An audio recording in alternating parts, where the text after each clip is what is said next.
episode of All Wings Considered is brought to you by Gems. This year, give her Gems. Available at mining bases across the Humboldt Quadrant. Now, here's Ben and Jason.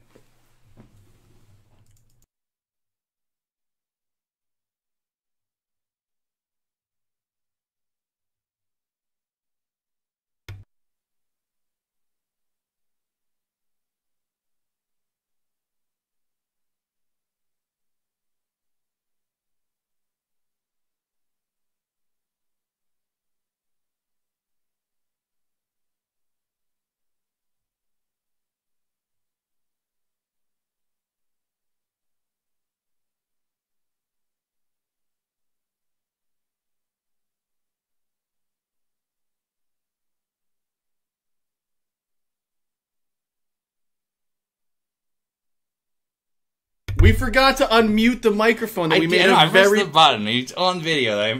He did. Hey, everybody. Welcome to All Wings Considered. Another exciting episode of All Wings Considered. Yes, I am, again, Jason. I'm Ben. And we're waiting now to make sure that they say they can hear us in space. Absolutely. Hopefully they can hear us now. Well, muting the mic, yeah. Well, the microphone, this microphone is very sensitive, so we try to be more cautious and aware of when it's on and when it's off, and we're very good at not doing that. Yeah. We're doing, we do one or the other, but never as a circle. Magnificent failure. Yes. So, welcome to All Wings Considered, the only show that streams random Wing Commander information every week. We've got a niche market. Got an exciting show for you this week. We're going to be playing Proving Grounds. That's the multiplayer the 6-player multiplayer add-on for Wing Commander Armada. And if folks are in the audience, you can join in when we get there. Yes, it should be very fun. I'm looking forward to it. All sorts of news and comments. We're going to play some Special Operations 1. Answer some questions. We've got multimedia, regular media. It's exciting. And as you probably saw from the intro and from everything around me right now, we've spiffed up the look of the show this past week just a little bit, and I want to thank everybody out there who made that possible, because I have no artistic bone in my body, and I can agree. I also do not. So I have visions, but no application. So in addition to the Damn Shames and Uther Riley, who put together some of our package last week, I want to thank Hiss the Movie for the new lower thirds that fly. It's my sister. She does this professionally, and she offered to help us out, so she's given us a new logo, which looks better than the one I made in Microsoft Word, and the old logo I made in Microsoft Word and took a screenshot of it. That's the level I'm at. So we got a fancy new logo. We got lower thirds. We have this beautiful Starfield in the background that was programmed by our own Trelane, and he may come on and talk about it at some point in the future. It's really neat. It's customizable, and we kind of figured out that if we underlay it, we lay it under everything, it just makes for a really cool presentation. But we're really excited to be here. We were blown away by the response last week. We had over 500 views. Shocking. Who knew there were 500 people who would sit through 2.5 hours of us chatting about it? Talking about a book. But it's neat. I hope, we don't need folks to watch us to do this. We're having a heck of a time. But we do this on our own all the time, except now people are witnessing what we do either online or when we come hang out. So it's great to have you guys as part of the family. It's our historical record. As with last week, we're going to start with a little pre-chat right now, go through some news items and some Wing Commander stuff we've discovered in the week. Well, some small I'm talk. talking a lot. Tell me, how was your week? It's been all right. It's been a funky kind of week here, a little dreary. It was nice to see the sun today. I guess the most exciting thing I've been doing is I have restarted playing Halo, because a few weeks ago I fell into a Halopedia trap when we were talking about the Wing Commander Encyclopedia, and before you know it, I'm playing the entire series again, which is fun. I greatly enjoy it. As they were mentioning Marathon in the chat, that's my all-time original favorite, which one day we will hit the magic button and have to switch worlds. And you came over here yesterday and you made some pretty good chicken. So yeah. Yes, that's true too. Yeah. That's true too. I was prepared for the culinary secrets to come out as well. We watched the end of Space Above and Beyond. We've been slowly going through Space Above and Beyond as Jason comes to visit, and got to the end yesterday, so that was fun. Yep, I don't think I'd ever seen it in its entirety from end to end. I'd seen it in pieces and parts, so it was interesting. It was it's different than what I've seen before. So it was, the historian in me gets all nerdy about the wrong Marine things or Marines being misused. But, But what have you been doing? Because I see what you have there. Well, this is for our folks who have helped out with the show. We're going to send one of these to everybody, and they're really crummy. But we wanted the all wings considered version of the PBS tote bag. So here is the cheapest tote bag that a very tiny amount of money can buy, with our logo improperly placed. It's that good. So hey, it can also be turned into a blanket or a pot. That's for you, actually. Oh, thank you. This is a great. You have the logo on one side, a napkin on the other, potentially. Yeah, and we do not use that logo anywhere again. So no, it's a collectible. It is a collectible. I also like I thought the logo was sewed on. It has these two weird lines. No, that seems to have been some. Oh, that's for cutting and pasting. Image, yeah. Oh, that's for you cutting and pasting from Word. I actually went back and checked, and I do not have a line of pixels in mind. Oh, so that's something our very crummy. Oh, man. So, Quality Crummy is our middle name, you're right.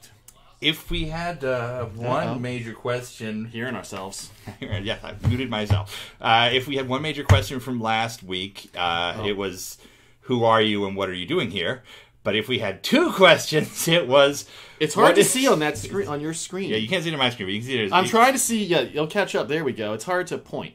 The question is... What is with the naked man in back of Jason's head?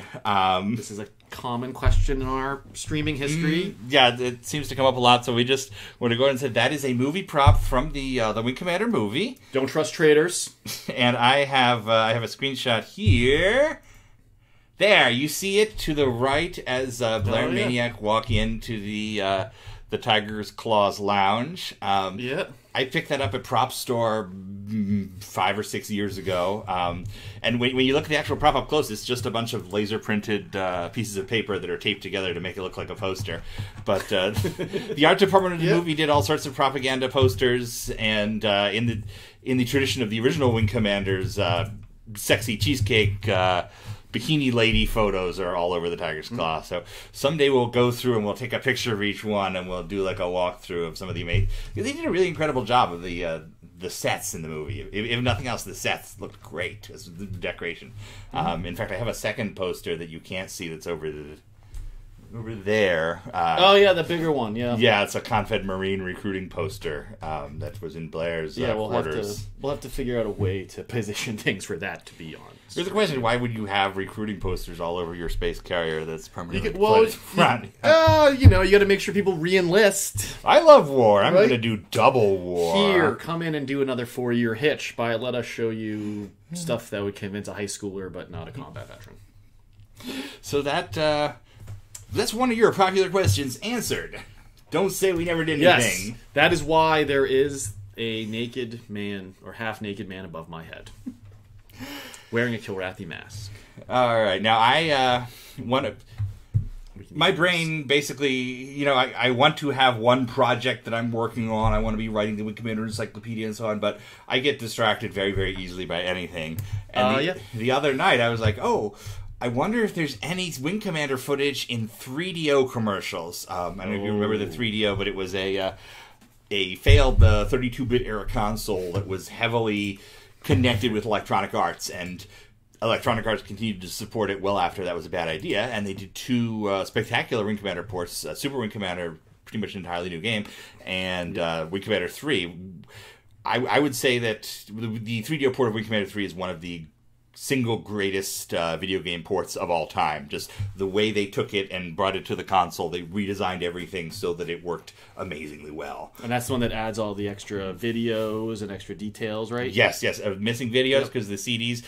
When Wing Commander Wing Commander 3 shipped, they had to ship on 60-minute CDs, which are smaller than the traditional CDs you're familiar with. Kind of the 72 minutes that became standard, because the first wave of CD-ROMs that were available in the U.S., the 1X CDs, would only read the smaller discs. So Wing Commander 3 had to cut a bunch of footage late in the process, and that was brought back in the 3DO version. So it has things like news briefs about the war. It has the message from Hobbs. That's the one everybody spoiler wants. warning, after he betrays you, there's supposed to be a message that explains it. Why he's betraying you and everything else. Yep. So there's lots of interesting stuff like that. We will play through that at some point. Yes. But my brain got going, like, I bet there were goofy 90s commercials for the 3DO. 90s commercials that are goofy? Tell me more. You know, the age of Nintendo, Sega does what Nintendo don't. Yes. So I looked it up, and I figured maybe there would be an interesting one to share, and I found 3. Ooh. 3 that have Wing Commander footage. And I have not seen any of these yet. So we're going to play a little game here. I'm going to play the commercial, and you're going to call out the Wing Commander footage if you see it, because it's all blink and you miss it. All right, I'm going to be staring at the wrong screen to make sure I see this as it happens. And these are pretty fun, so... It's a 90s commercial. I imagine it's going to be ridiculous. Our first one is one of their launch commercials from 1994. 94. If you're not playing on a 3DO system. Nintendo and throw it in Is it a coffin? Are they putting in a coffin? Oh, get rid of that Sega Genesis with what Sega are you CD? playing with? Both of those Presenting 3DO, the most advanced home gaming system in the universe. It's time to put away your toys. Get a free John Madden Football and Crash and Burn when you buy a 3DO system. I did learn a lot about CD speeds. Okay. Was I supposed to see Wing Commander in that? Yeah, you did. You saw it, but you didn't get it. What you thought was a demon was the scimitar taking off in Super Wing Commander. Okay, yeah. I would say that looked really familiar for some reason, but I didn't know 100% why. Okay, all right, so one for me, none for you. All right. I clearly called that. That's all that matters. And that was one of the. That was of the 3. That was probably the second easiest. So okay, now it's close counts and horseshoes, hand grenades, and 3DO commercials. 3DO commercial number 2, 1995. And again, I apologize for these incredibly low resolution. All I know is I can't do as much commentary. It's very. You gotta look at my screen. Yeah, but there's. You're in the hot seat here. You almost want to be having choice. Okay. You call this life? Not me. I say life began a year ago when Panasonic gave us the explosive 32-bit real 3DO. The competition starts scrambling to catch up while 3DO evolves. Now with over 200 titles available, guess who's at the top of the food chain eating the tadpole competition for breakfast? So you want to evolve? Get the 32-bit real 3DO for Christmas. And say all 200 plus games for your birthday. Start using those opposable digits you're so proud of to take on aliens with Tia Carrera and the Deadless Encounter by Panasonic. Evolution ain't hard. Welcome to the real world. Oh yeah, that's right. This is this era. This is the 94. So or in the mid 90s, we're very heavy MTV's king of everything era. Yes. And so now we're not going to see an American commercial. Those are the 2 Wing Commander commercials that come out from the U.S. But tell me what let's go across the Pacific to Japan and see how they advertise the 3DO. I was expecting food from Europe or something. No, here we go. Okay. I think Europe is too classy for stupid commercials like this. They've got like leather-bound books that advertise Wing Commander there or something. Pallets of tea cupcakes and fish like last time. All right, here goes a completely normal commercial from Japan. Okay. 今1台のマシンが全米で大人気パナソニックの 3DO リアル松下電器と天才トリップ・ホーキンスが世に送り出したマルチプレイヤーだ It's a new experience. それは全く新しい体験ホーキンスのマジックに誰もが興奮している It plugs into the future. ゲームを超えた次世代マシンそれが 3DO リアルだリアルな映像リアルな色彩リアルなサウンド It's for everyone. ゲーム、音楽、教育、広がるソフトウェアこれが松下電器のマルチメディアの第一歩ですパナソニックインタラクティブマルチプレイヤー 3DO リアル3月20日いよいよ日本デビュー Coming to you soon. Panasonic. Well, you got 2 out of 3, so that's pretty good. I definitely got all 3. I called that. I said that looks like a demon. That's close enough in my book. Nah, you didn't make a connection. That's 2 out of 3. Better luck next time. I don't believe that for Your trophy is in the mail. Yeah, it's in your swag bag from NPR. So, the Terran Confederation Public Radio Broadcast System. Sorry, it's my headset. I keep leaning on the. He's muting and unmuting button. us. Wrong mutes. Wrong mutes. Wrong mute. Okay. Well, that was an odd trip down. Yes. Somewhat memory lane, and then somewhat interesting cultural differences. And in fact, one of the things we've been talking about is we're going to do a day-long playthrough of a Wing Commander game. Yes. And we're leaning towards Super Wing Commander as our first one, probably on the Mac because it's easier to control. Yes. But we'll do like a weekend stream where we play through this entire weird Wing Commander game that is... It's like if the Mirror Universe made a Wing Commander game. It's a refresh of Wing Commander 1. Yep. It's still 320 by 200 graphics. So it's a refresh of Wing Commander 1 3 years later. And they basically just changed the aesthetic entirely. All the graphics are different. It has terrible full speech. It's awesome. It does. It has some weirdness to it that's hard to describe and how the changes are made. You get pressed into your flight suit through... I don't even know what to call that machine. It has an entirely new expansion, right? Our Secret Missions 1.5. We call it. Yeah, that's where we go after the Savar... Dreadnought shipyards. That's why it doesn't appear again, according to them. Yeah, that will be our version of March Madness. Mm-hmm. Right, we will do, and that's actually multiple things, right? Because it's going to be our first Mac thing. Big Mac thing, yeah. First using vintage hardware, so. And yes, that's right. Thrustmaster Mountain's going to have some people descend down, and we're going to, because I think that uses all three, right? We can even rudder control with it. I don't think rudder control works in Super Wing. But the rudder works with a Mac, but I don't know. I know that's. I think you might be on. Because Wing Commander 1 doesn't have. The roll. Well, at least we'll have a throttle, and we'll have a nice. It'll be good to try out the old FC and WSC Thrustmasters. So you guys out there know apparently how much I love embedding multimedia, and how much I love ridiculous things that no one else in the world cares about. So we care. We care. Well, wait until you see what this one is. You may not care. I probably already don't. So I purchased this DVD of the 1934 W.C. Fields movie, It's a Gift, and you can probably tell me why this is relevant to anything. Oh, because we watched it was in Space Above and Beyond? No. Oh, I thought you were talking about the other planet. So you wanted me to give that whole thing away? I thought you wanted to build up to that. Not that it was just Carl Lafong. Carl Lafong. That's where Carl Lafong comes from. This is the source of Carl Lafong. Back before Colonel Blair was Colonel Blair, when they did the original hint book for Wing Commander 1 and 2, which is a narrative, novel-style story. It writes basically the story of the game from first-person perspective, which they used to do a bunch back then. Yep. And they needed a name for the guy instead of you selecting your own name, so they went with Carl Lafong. And, why? People wondered that for years. We argued over it for years. Yeah, should we call him that in the Wikipedia? Should he be Colonel Blair? Should he be Armstrong? That argument is still going on. I just don't take part in it anymore. Yeah, I mean, when I was looking up some stuff in my old Usenet history for the books and things, it was disturbing to see how often Mr. Lafong's name was popping up in some of those thread titles and comments, and how angry we were about it. So the source of Carl Lafong is this movie from 1934. It's a gift. It's a gift, which is kind of like a traditional studio comedy from the 30s. Please explain to me, what is a traditional studio comedy from the 30s like? Basically a series of loosely related sketches. I mean, the plot of the movie is that W.C. Fields is put upon husband. He has, a shrew of a wife who's always he's got a honey-do list. Yeah, he goes to work, and everything goes wrong, and there's all this physical comedy, and everything is annoying to him, and he's just, he's the Archie Bunker. He's out on the Archie. Oh, I gotcha. That's our Carl. And apparently, well, no, he's not Carl. There's no actual Carl Lafong in this movie. We never meet Carl Lafong, but there is a famous, and I mean famous among people who watch movies from 1934 and think they're great, scene from this movie where, almost skit from this movie, where he is harassed by an insurance salesman who is looking for Carl Lafong. So this is a guy who managed to jump out of town and missed getting harassed.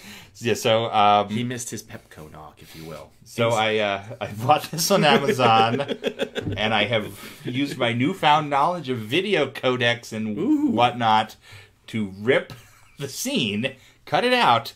I'm going to show it to you. This is really all a big demonstration. Loaf has learned video. So here we go. It's a scene from It's a Gift featuring someone talking about Carl Lafong. Let's see how it goes. Well, that was that. That is the origin of Carl Lafong. Insurance salesman coming to harass you on your front porch. Everybody's favorite thing. Ding! Now, Mike asked during that video, do we know how this ended up in WC? Chris Roberts, a fan.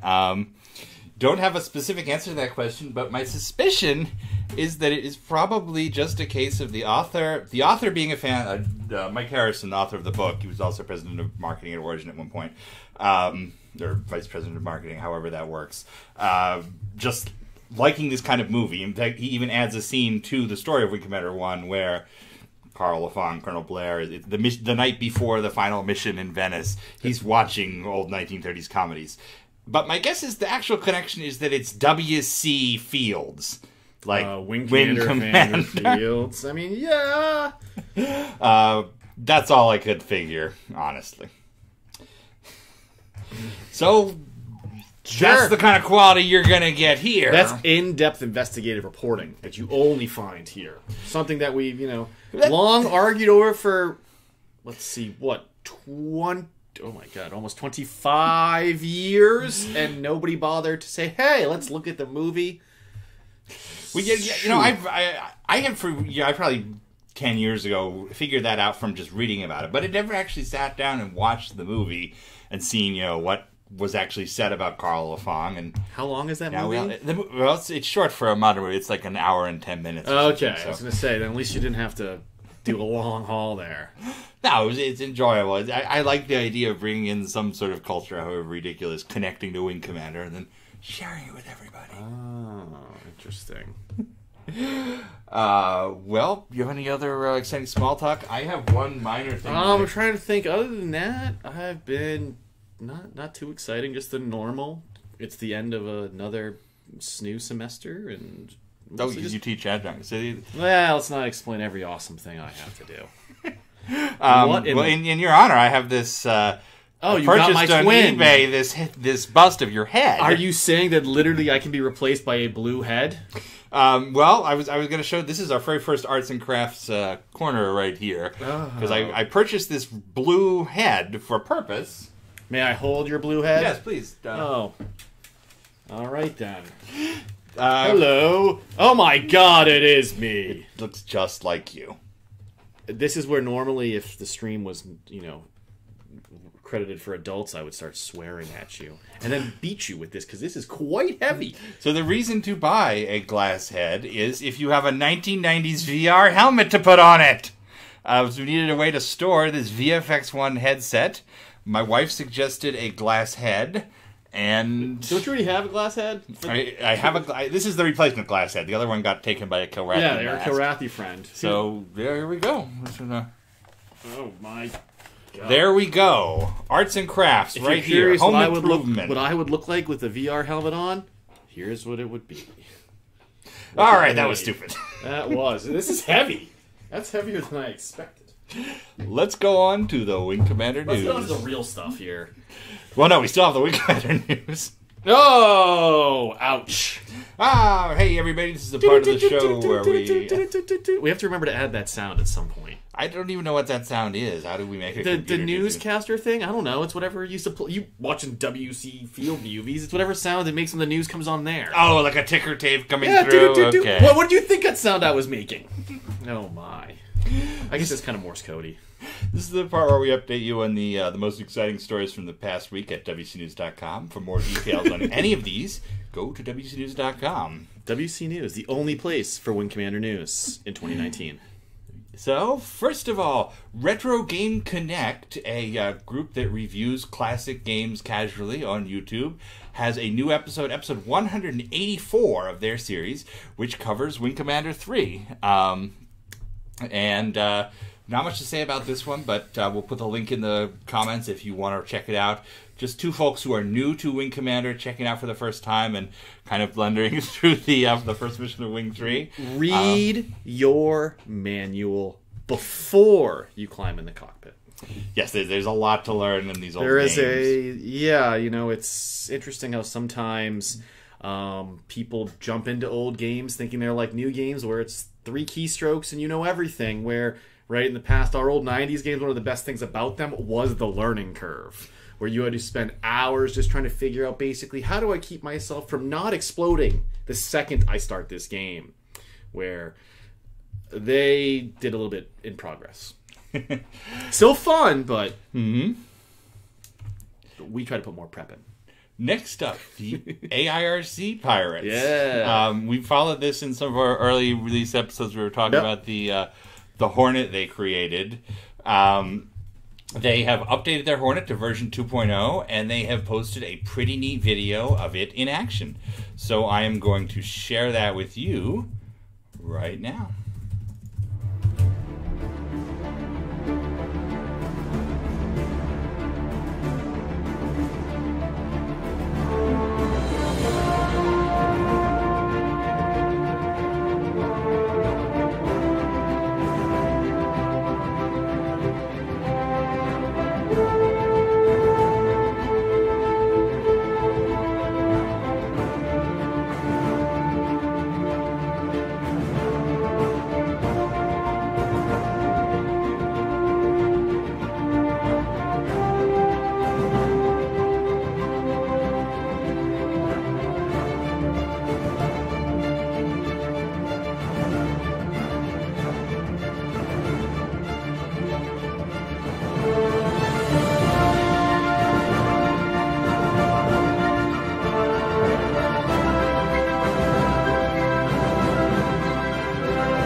That is some good stuff. That was pretty cool. I wish I had that kind of talent. And as you noted when we watched that before the show, these are serious RC people. They've gone to an actual military airfield with like bunkers and things. When you look at that, right, you can see that it's somewhere in either the Low Countries or England because they have those camouflage and armored revments for the aircraft. So you see those kind of bunkers and storage facilities around. So they're at some small fighter strip flying a light fighter around.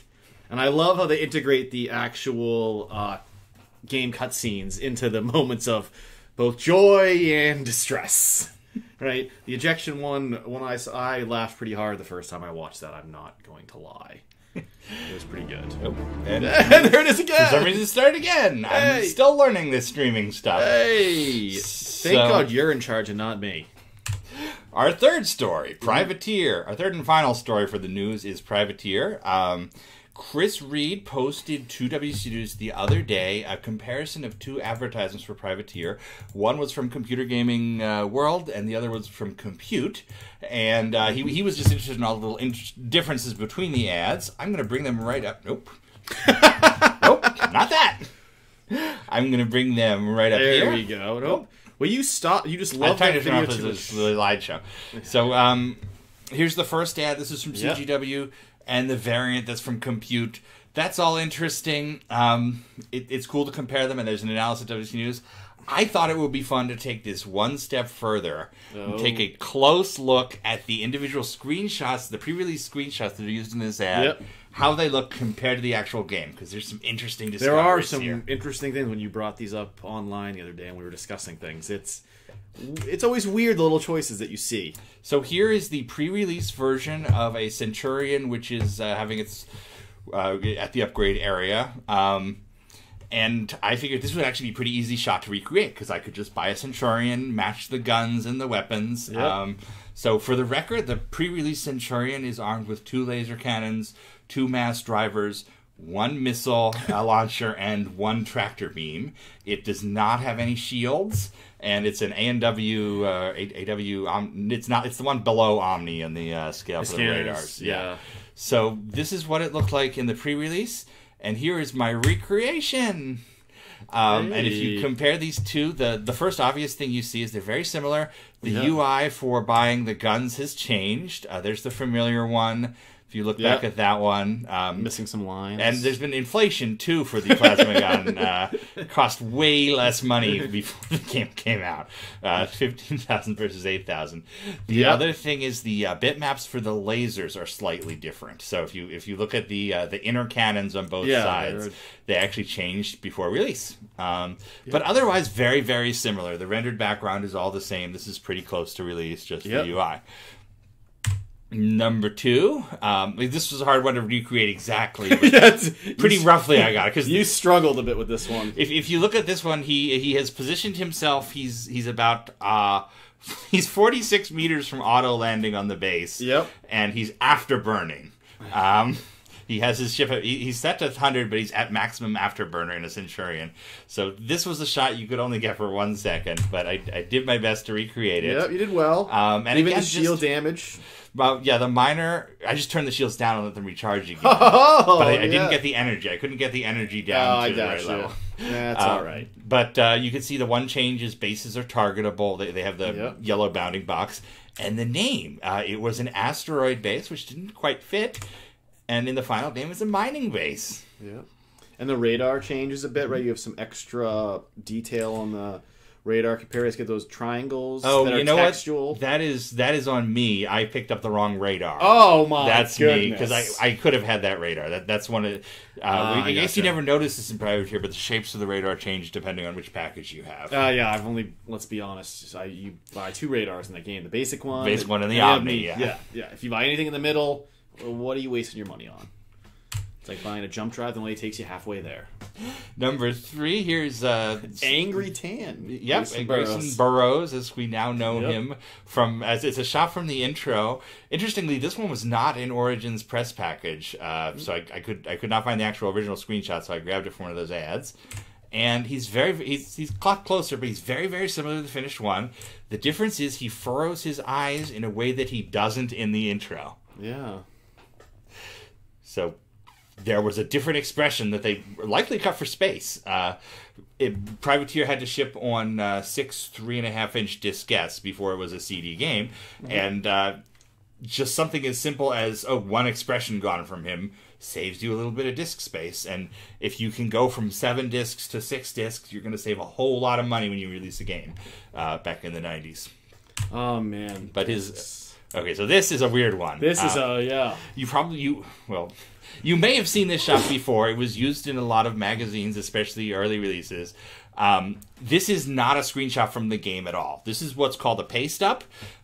Basically, early in the game development, before there's a working build, there's all these pieces. A game is like a cake. You add individual, squirt of programming and some art, and you mix it up until it bakes. And then there's a point where you decorate it and you make slow iterative changes, like the UI we saw in that first screenshot. But this one, and I always thought this when I was a kid. I would see this and stuff like on the Wing Commander 1 box, and I would think, there's a secret version of Wing Commander 1 where everything looks different. There's a space I can get in that will let me do that.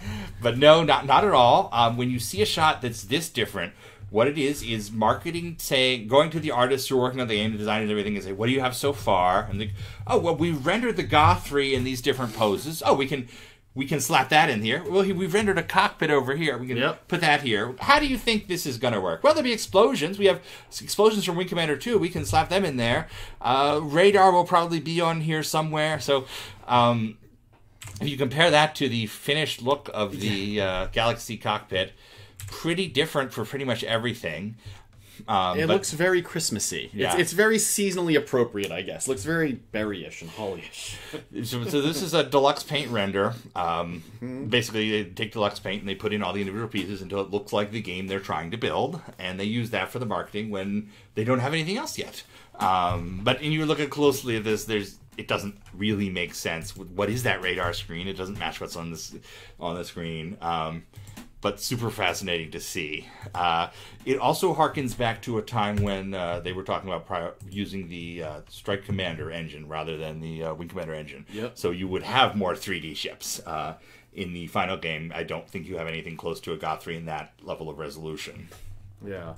But, and I think to one point, we kind of benefited by it not being in the Real Space Engine. Mm-hmm. There's something perpetually endearing about Privateer because the art, the way it kind of pulls you. We were talking about this before, right? It pulls you in a lot of ways. I would say that the old 2D, the 2D fake 3D art has probably aged better because it's of its time, but you can still go back to it. Wing Commander 3 feels like the first draft of a modern game, and it's a little bit harder to go back to, at least in my opinion. Yeah, it has its moments that are sometimes more challenging to get back into because you're so distracted by, man, they could have just done this a little bit differently and it's perfect. It's funny you say that. It's kind of like with replaying Halo recently, one of the options in the remastered collection is you can quickly change from the original art to the remastered art, and you can do it in engine live, so you can switch middle of the battle.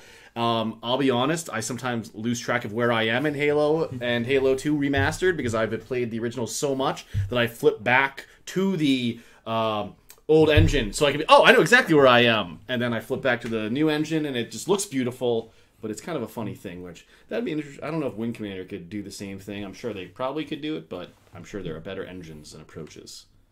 So here's our final, I think this is our final art. This is the game flow scene this is Oxford, and when I looked at this initially, I said, okay, that's pretty much what I remember from the game. The train is not there or different, but everything else is the same. I was totally wrong. This ended up being the most interesting of the screenshots. This is very cool. Because if you compare this to the final version, you're going to see the door has closed and the trucks are gone. Yeah. This scene originally had animated trucks that would have driven by, like the other bases in Privateer, and that had to have been a space issue. Again, the disk space. Yeah. If you could take out the couple of animated trucks that drive by, you're going to take out a couple frames of animation, save a kilobyte or two, more than two. And at first I thought the train had been cut from this scene, but I realized what they've done is they've taken their screenshot at exactly the moment the train is pulled away, so you just see the base, and that's all the same. So the actual render of the scene is the same. In fact, that house would go on to be used in Wings of Glory, but we lost our trucks, which is kind of interesting, because those are clearly like modern Strike Commander-y yellow trucks. They don't look futuristic at all. It looks like a Mercedes-Benz military truck, basically. So our big discovery today is we found a canonical Wing Commander truck! Hey! With wheels as opposed to anti-gravity units that we see in a lot of other of our vehicles. Mm-hmm. Right? Like the tanks from last week. And that's it for our Privateer comparison. It was the slideshow you didn't expect to know you needed. Always. And it's always great. It's always great.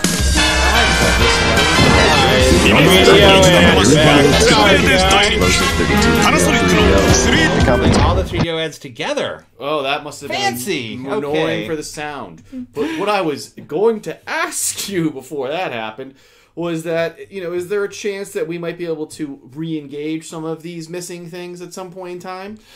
Do you think our modding community, is this something that we have sitting around? Or, 'cause, I want the trucks. Honestly, it's not like a 3D object that's cut. It's a pure 2D animation. We could very theoretically take that artwork of the truck and at least put it... we could put it statically back into the game today. If somebody wants to animate a new truck cycle, I bet we could get in that. I feel like that's the modding chat Guys, yes, that's them. That's not an interesting plot idea at all. So no, I imagine I imagine. Hold on, we're gonna hold off on the model upgrade package, and we're gonna devote all our efforts to this truck restoration.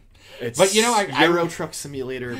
I remember going to like they used to have the Garber facility here in Silver Hill, Maryland, which was where the Air and Space Museum stored all their extra aircraft before they built Udvar-Hazy in Virginia, and they would give you this walking tour, and you would get to the restoration hangar, and you would watch aircraft be slowly restored over years and years and years and years. And I remember, I think the first time I ever went, they just finished their Focke-Wulf 190 that's in, I think it's on the mall now. But they were showing us they had sanded off each coat of paint, and they'd figured out the 12 different paint schemes they'd had on this aircraft while it was in service. That's pretty cool. So I just love the idea of doing that with Wing Commander, which, probably matters less than historical aircraft, but it's a whole lot of fun. As an aircraft historian, you have my approval. We can find some federal funds to devote to that, I think. It's a national emergency. So our next segment is we're going to play one of the least familiar Wing Commander games of all time, which is something called Proving Grounds. Proving Grounds is an add-on for Wing Commander Armada, and a very unusual add-on. And a very unknown Wing Commander game kind of to begin with. It's one that I feel like a lot of people have played, but not really played to its full potential. Wing Commander Armada came out in September 1994, and it was promoted as a strategy game. You command fleets and have battles, and it's not that at all. There's a strategy mode that's very simple. It's a lot of fun, but it's not a giant game. No. Armada was built as a multiplayer game.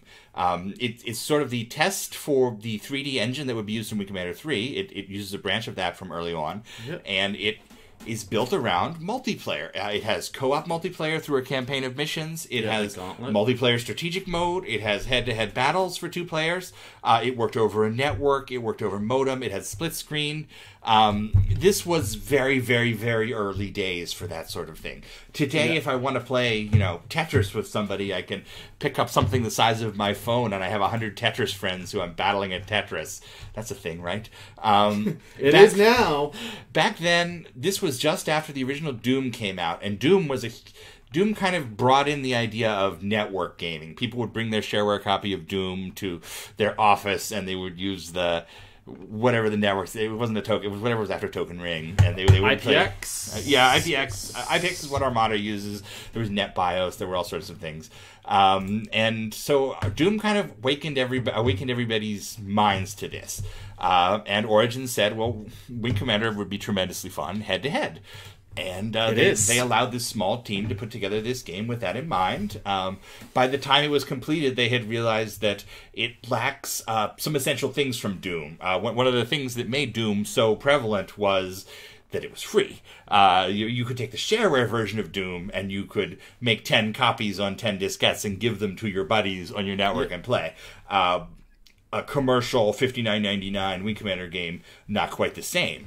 And this is also before kind of the era of multiplayer discs. Yeah. Like how some games you'd get, you'd have like a story copy that had the campaign on it, then you'd have another CD in the box that then typically just had the game executable itself and the basic assets, but you couldn't not do any of the single player stuff. Mm-hmm. But you could give that to your friends, so that then you could run on multiple machines and things like that. I remember Star Siege, it had that. So Armada, they kind of juked and instead promoted it as this strategy game when strategy was really just one of the variant modes they had created for the multiplayer. Mm-hmm. Cashing on that CNC money. Now, for whatever reason, and I have never heard the reasoning behind this, I'm glad it happened, but the team behind Armada was not immediately put in a new project, and instead a couple of the guys created an add-on, which is called Proving Grounds. And very, very, very unusual for something from 1994. It was not a physical product. It was not something you could go to a store and buy. Yep. You had to dial up and download it from Origin's BBS or a local BBS, as it that was how files spread back then. For those unfamiliar, that's bulletin board service. Somebody would call up Origins BBS and they would download a file, and then they would call their local BBS and upload it there. You did not want to run your parents long distance. This is when phone calls cost money. Lots of money, actually. Another reason why people did not play that much Armada, because it was geared towards modem play. Yep. And yes, you had a Wing Commander buddy who had it, and you met him on IRC or Origins chat zone. On the Wing Commander. Gosh, he lived in Perth, Australia. That's right. Where for the record, I went back through and I was looking for Usenet posts, and the 8th post I ever made on alt.games.wingcommander was me looking for an Armada game in the 603. On August 4th, 1996, I was looking around, right? I'm pretty confident I did not find anybody that wanted to play in New Hampshire. Probably because I was the only person who might have owned it in New Hampshire. But I played with a friend of mine in high school occasionally. I did a little bit of 2-player Armada. At the time, I never got to play Proving Grounds because I didn't have an IPX network. Yeah. I don't know that anybody really played Proving Grounds at the time. What Proving Grounds adds to the game is a crazy amount of stuff. This was the company that couldn't release a patch for Pacific Strike. They actually offered to give everybody their money back because they weren't able to patch it. At literally the same time, they had a development team doing a free multiplayer add-on for one of their games that no one played. It's a weird, and it's something I'd say, over the course of learning how to do the stream and putting the show together, I would say we have come to really love Wing Commander Armada. Oh, it's tremendously fun when you can play it, but it was such a pain to work back then. And even us to get it set up the first time here was a pain, but now it's smooth sailing. Yeah, one of the great things about the GOG release is that it emulates all the emulates and scripts out all the network setup stuff, so you don't have to worry about any of that. There's a couple of changes you can make, especially if you're hosting a game. But basically, you just need to know if you're playing as a client rather than a host, you just need to know the other IP and you connect, and it's much like a modern game with kind of a clunky, fun 90 interface, which you'll see in just a moment. It's a great. It's a piece of work. It's a piece of art. But so what Proving Grounds does is Armada was 1v1. That was the most. You modem network or split screen. It was always 1v1. Serial. That might have been the other connection it had. That you. You could do a small modem serial connection where you literally had two computers next to each other. So what Proving Grounds adds is a 6-player mode. It adds 2 6-player modes basically. One of them is called Proving Grounds. One of them is just battle, and it's any possible team battle you can imagine. 3v3, 2v4, any combination. Human versus Korathi, the same ship stats as the first game. The second mode, Proving Grounds, which it got its title from, is something else. It's sort of an arcadey style power-up based game. You pick your ship, but it doesn't have the stats of the ship you know. It has 2 laser cannons, 2 dumbfires. It's a very vanilla paper airplane version that you then have to build stuff onto by flying into them and stacking up different power-ups. You gather these power-ups, and it's basically just an arena. You blast your buddy, and when you die, you lose all your power-ups, and you have to start again. And you can get ridiculously overpowered ships. Yes, you can get like 15 guns. I was going to say, what was the record of our last game? Where it was like 10 guns. It was 10 or 11 guns, and it was the VDU, and you'll see, because it keeps just stacking the guns on the display, so before you know it, all you just see are these guns on top of guns on top of guns. It also adds some graphics, too. Armada did not have asteroids like traditional Wing Commander games.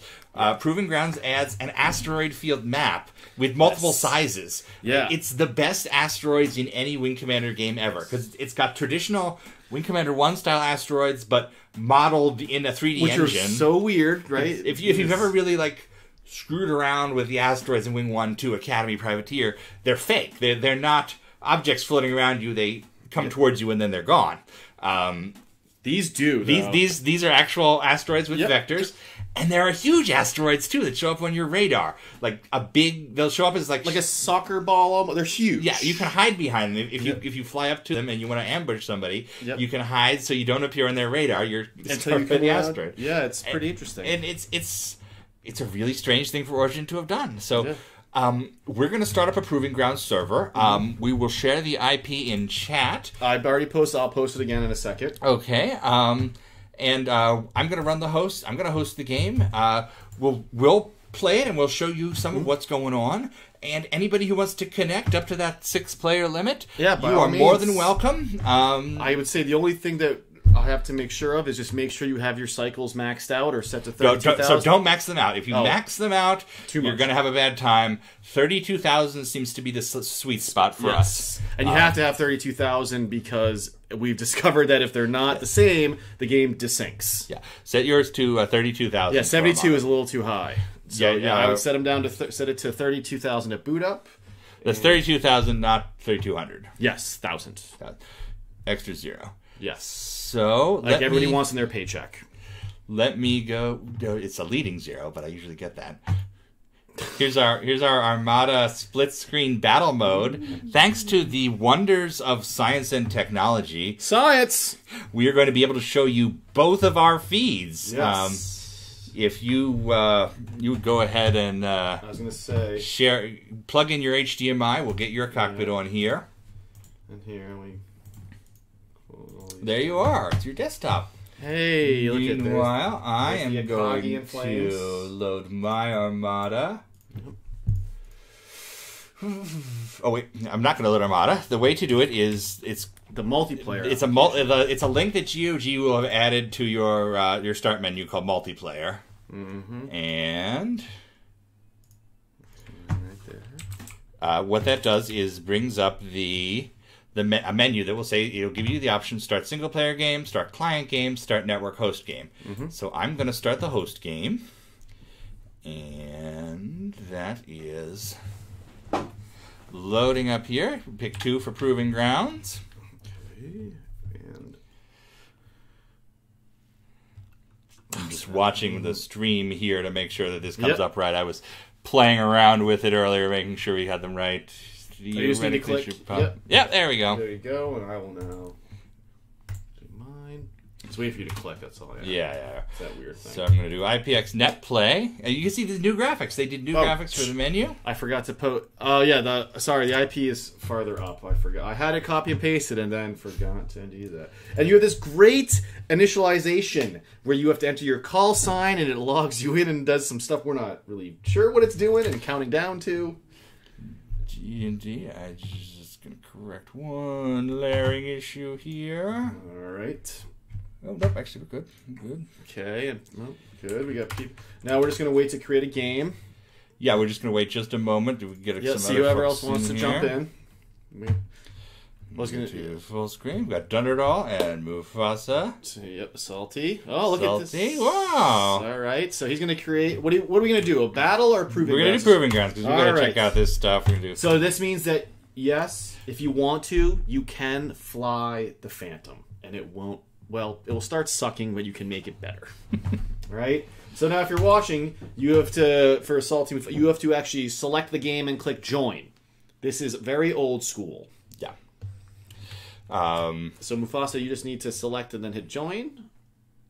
Oh, he's in there. We got current. No, but he's on the game. Yes. Yeah, hit the Join button, and that will add you to... Here comes Michael. Oh, here we go. 4, and Trillaine's going to jump in too. It's possible that no one has ever played a 6-player game. My mouse isn't working in the window. I need try Alt-tabbing Scout. See if that works. Hello, everyone. You look at this awesome clunky 90s interface. Yes. How great is this? There's Loaf and I have discovered some weird, like in playing this, there's weird things you can do with the chat in the game. Michael hit Control O and you should be, or Alt O, you should be able to bring up the options menu in here. Yeah. And this UI, I love this UI. It's beautiful. This is what my dreams look like. They're very hard to read. Which I guess is just like all our dreams, right? Well, I'm going to go ahead and start this game. Yeah, we'll start the first game. And we'll do a second game in a little bit. Certainly. If folks are catching up with us. Certainly. Let's get this over. And now, also remember, when you're looking at this... First, you select click on the ship you want, hit select, and then commit. Yeah. Do not hit commit because you'll get stuck with an arrow. Do a Shocklar. I'm going Corlar. So you hit select and then commit. Yep. And I can see that the rest of the crowd is having a struggle with this since I see a lot of arrows down there. Oh, it's a new thing for everybody. Oh, that's right. I don't have sound because we're doing this funky sound through you. Wait. Oh, you can turn your sound on. It should be muted on my. The problem is, I noticed too. I probably don't have sound because mine is muted to begin with. Okay, no, it is on because I did that. All right, good. Okay, I don't need my headset though because I won't hear anything because it's going out the HDMI. All right, looks like we are good. All right, is the sound good for everybody? Yeah, how's our sound? Well, I guess there's not... Oh, this should have the music, right? Doesn't this have the selection screen music? Oh, you know what we forgot to do? What's that? Our taunts. Oh, well, next time. Well, we'll have to load those up next time. I think we're good. I guess we're waiting on you, sir. Okay, we're committing. All right. I hope all of you die. Oh, wait, somebody's things are off, I think. We might have... Well, give it a minute to initialize. There we go. There we go. Nice and smooth now. Oh, but... So, if you look around, you can see we've got some pretty neat asteroids. Oh, no. Including big ones. No, we're getting bad frame rate. We're getting bad frame rate. Does everybody have 32,000? I worry that we're not. Yeah, up your cycles to 32,000 if you're having... I forgot. Basically, we are as slow as the slowest person here. Yes. Well, what's also interesting is I forgot to double check my joystick, so it's actually not functioning at the moment. Yeah. Which is odd. It should be. No, it's just picked up. Smooth now. Somebody must have fixed the issue. I'll have to fix that next time real quick. No, you know what it is? Is it when the is this an asteroid thing again? Maybe. I could try one with less asteroids. Oh, yeah, because the second I get an asteroid in frame is when I see it drop off an edge. So. I'm doing okay with an asteroid, but when I get close to Trelane, it gets bad. I have both 2 asteroids and 2 things on screen, and that makes it really bad. This is much slower than we were. We had much success yesterday when we were testing this. I think we might have to try with asteroids down. I picked up flux cannon.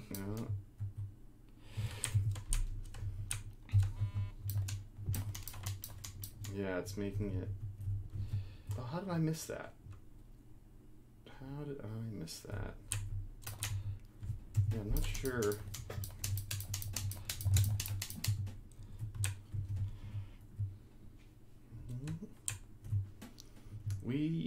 It's weird.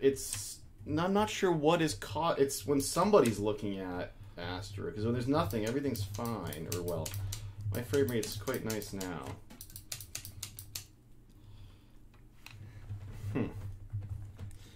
Yeah. Keenan says he's online with Origin Tech support. Well, that's good.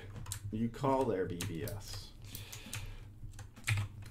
Ooh. Oh, I just self-destructed myself with a Alt-E. Hopefully that brings me back to the menu, but I'm not... But we also discovered that there's no way to end the game. Oh, no, Alt-E, eject, and brings you back to the menu. So that probably should have kicked you out, or did it just do No, me? it just kicked you out, interestingly enough. Which I imagine it does that till there is nobody left. Well, I'm going to create a new game. Yeah, I'll eject this. And we're going to do no asteroids this time. We'll see if that lets you do 6-player. My suspicion is that it's a cycles thing, because we figured 32,000 for us. Yeah, and then yeah. Well, here, I'm going to do one thing very quickly. I just want to make sure this thing knows that this is plugged in. I don't care about you. Mufasa ejected from. Yeah, if you hit Alt E, it will eject and bring you back to the menu, and you can rejoin a new game. Yep, I'm just double checking my. Let's see. Yeah. One moment. Okay, proving grounds.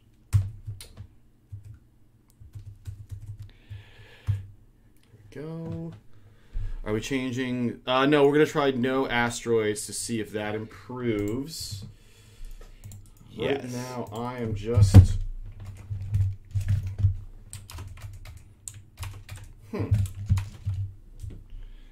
That's weird.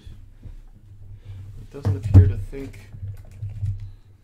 Not liking your joystick? No, which is odd. It was fine the other day. I wonder what the deal... Hold on, I'm going to try something wacky. I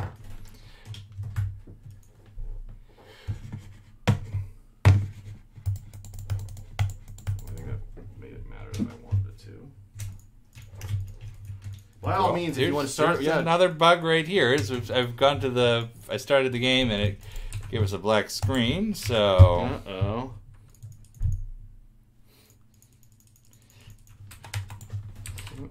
Houston, we have broken everything. Yes, we have broken the world right here. Let's try that again.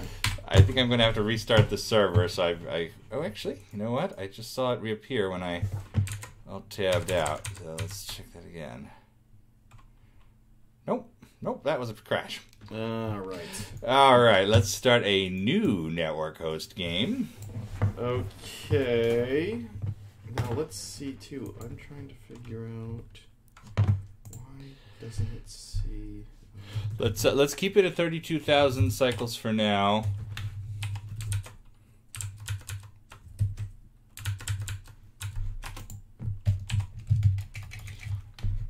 I'm restarting the server right now. I guess you can probably see that on the stream. Why is it so angry though this time? This doesn't work. We'll get a bunch of modems. That's right. We'll call each other. What I don't get is where is create a Proving Grounds battle with no asteroids. You should be able to connect to me now. Mufasa already has. I don't get it. Why? Oh, we've got Scout and Trelane. How much? Hey, everybody. How much you want? Do you think it's my key binding earlier made it stupid? Possibly. I don't know. It seems weird, but try this. All right. I'll be right there. Just waiting on Dunderdall here. He's having some. Yeah, it doesn't see it. It clearly doesn't think it's plugged in. Okay. Oh, yeah, it definitely doesn't. I mean, this doesn't help on DOS, so. Oh well. Well, let's keyboard it. Yep. I'm all right with keyboarding it. This isn't for the world record. That's something I'll have to go. I wonder if I can't imagine the HDMI has any effect on that. Can't imagine it would. Look at this game. All right. You get out of my way. I'm just switching ship types around. So. Nope, something's gone funky. I got join timed out. Huh. That's a new thing. Huh. Well, you guys keep doing it. I'm gonna. Yeah. Well, you play with your stick, and we will. Yeah. I thank you. Yeah. I will do that all the time. Salty, hit commit, and we'll do this thing. Let's see how it goes with 5 people. Let's see I have a funny feeling that we have maybe a sync issue. Smoother so far for me. Yeah, I see it.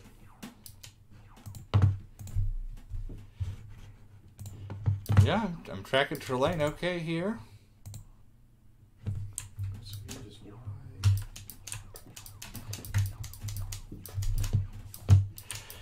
Well, as we were playing, check out how neat this all is. Yeah, right. So we had all this worked out so that this would not be an issue before because we were taking care of this. No, I kind of figured we would have some issues with folks connecting. Your one, I can't. Yeah, I can't. That one's on you. I can't vouch for myself right now. I don't understand why. Mostly, I don't get why it's not seeing the stick. So while we are...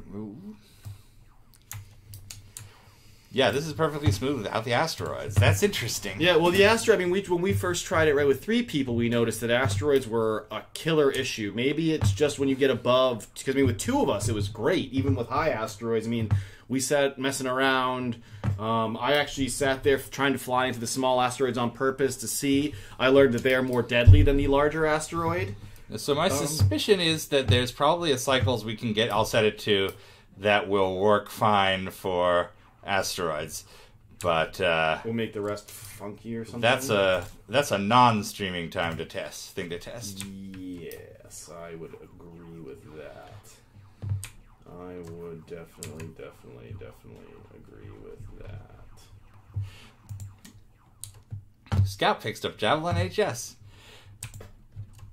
And I love this sort of design where this is clearly not something Armada was designed for, the pickups and 6 players, but you take the base and you work out and create this.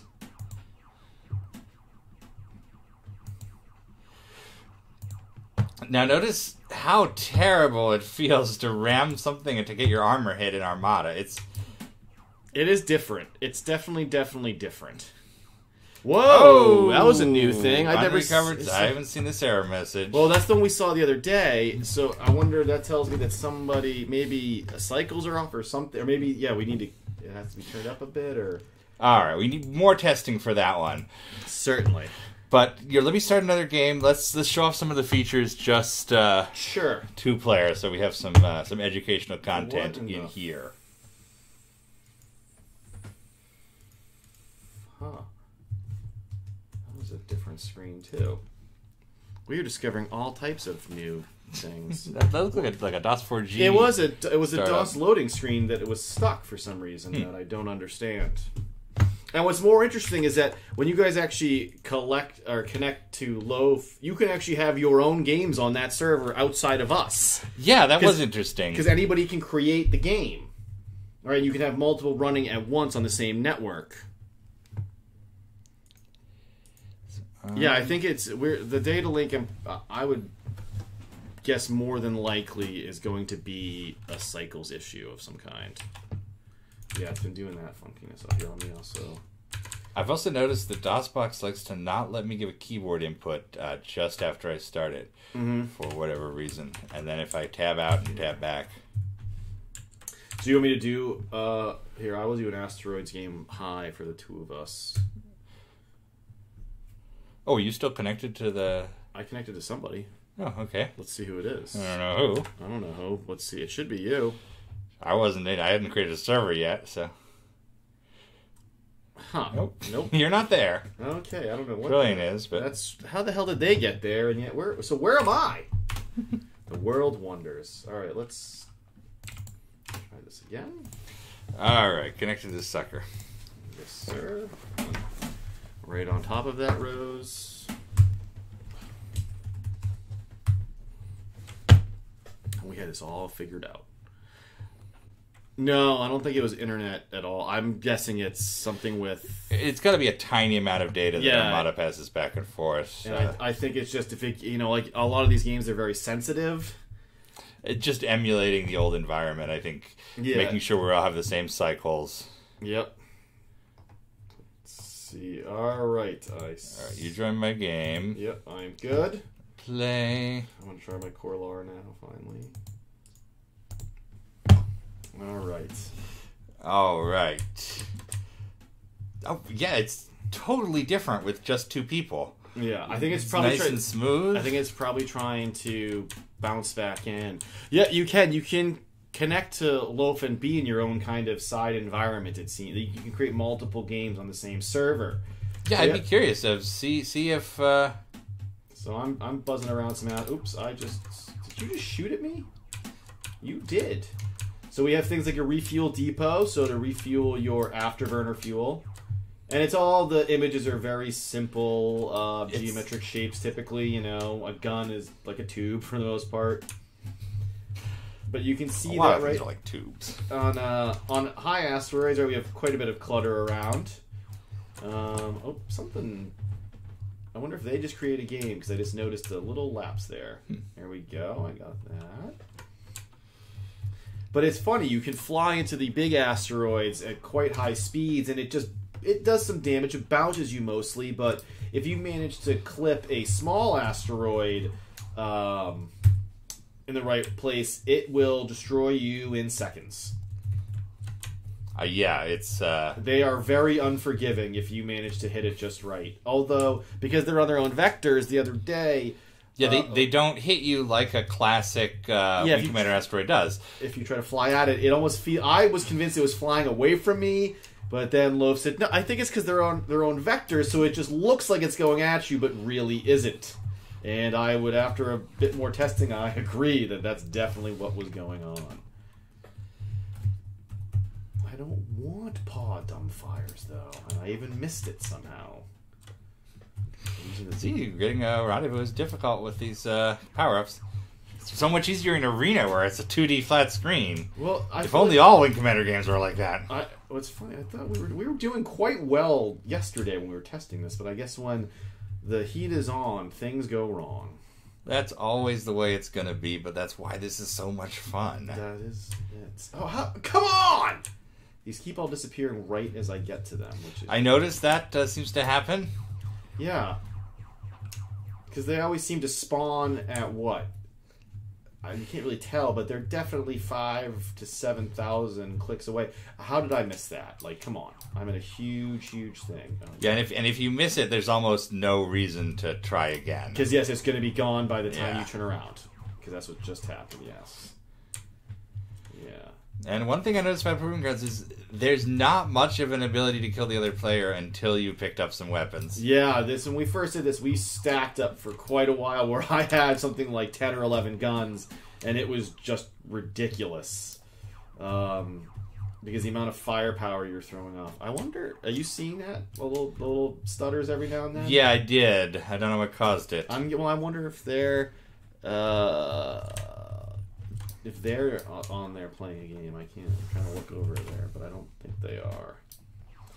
Yeah, you have. So here I'm going to get some particle cannon tubes. There we go. Particle cannon. Everybody loves big particle cannons. I hate playing with a keyboard, though. Strongest cannon, particle cannon.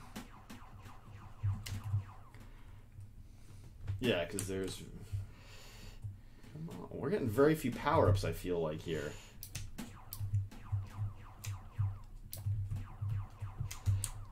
Well, using the rock as cover. Yeah, you see how I disappeared from the radar just then. Yep.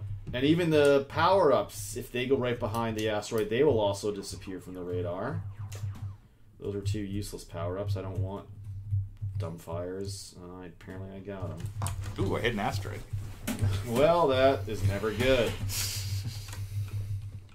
Interesting. I'm getting a little stutter when I look at you in several asteroids.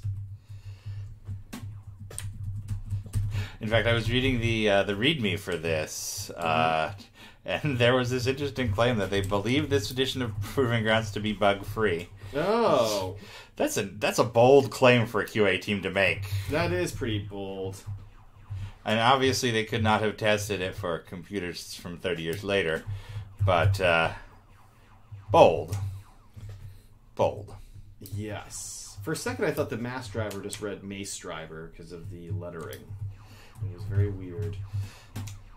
No maces in Armada. Nope. Although it would be useful right now. How did I miss that photon? Like, you've got to be kidding me. Because I feel like we're at the level now where we really can't damage each other just yet unless we get some lucky missiles.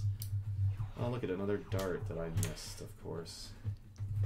Speak for yourself. I've taken down your French shields. Oh, that's true. I just noticed that. How did I miss that armor? This is getting... The Kolar sucks to pick stuff up. I've never noticed how much of a pain it was in others.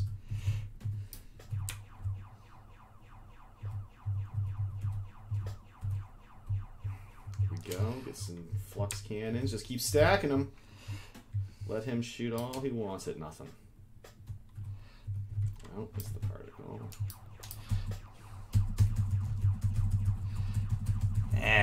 I'm trying to smash keyboard here too, which is infuriating. Infuriating. It's your own fault for not pre-flighting your plane. Mm-hmm. Well, it was working yesterday, so I didn't even think twice about it. And now look where we are.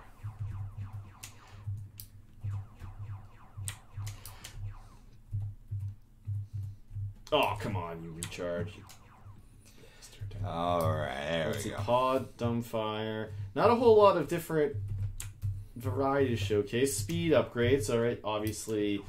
That was 90 kps it added to my top speed, which I will then use. Because you can upgrade your fighter to be kind of ridiculous by the end of this. Oh, I'm not doing hot. Yes, you can, if you have the patience and time, create a real super fighter. Look at, I got my ship refueled. How did I miss that photon cannon? I don't know.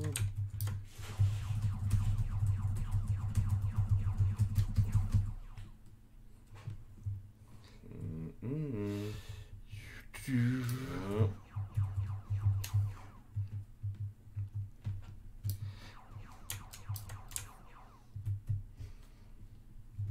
The old going around the asteroid trick.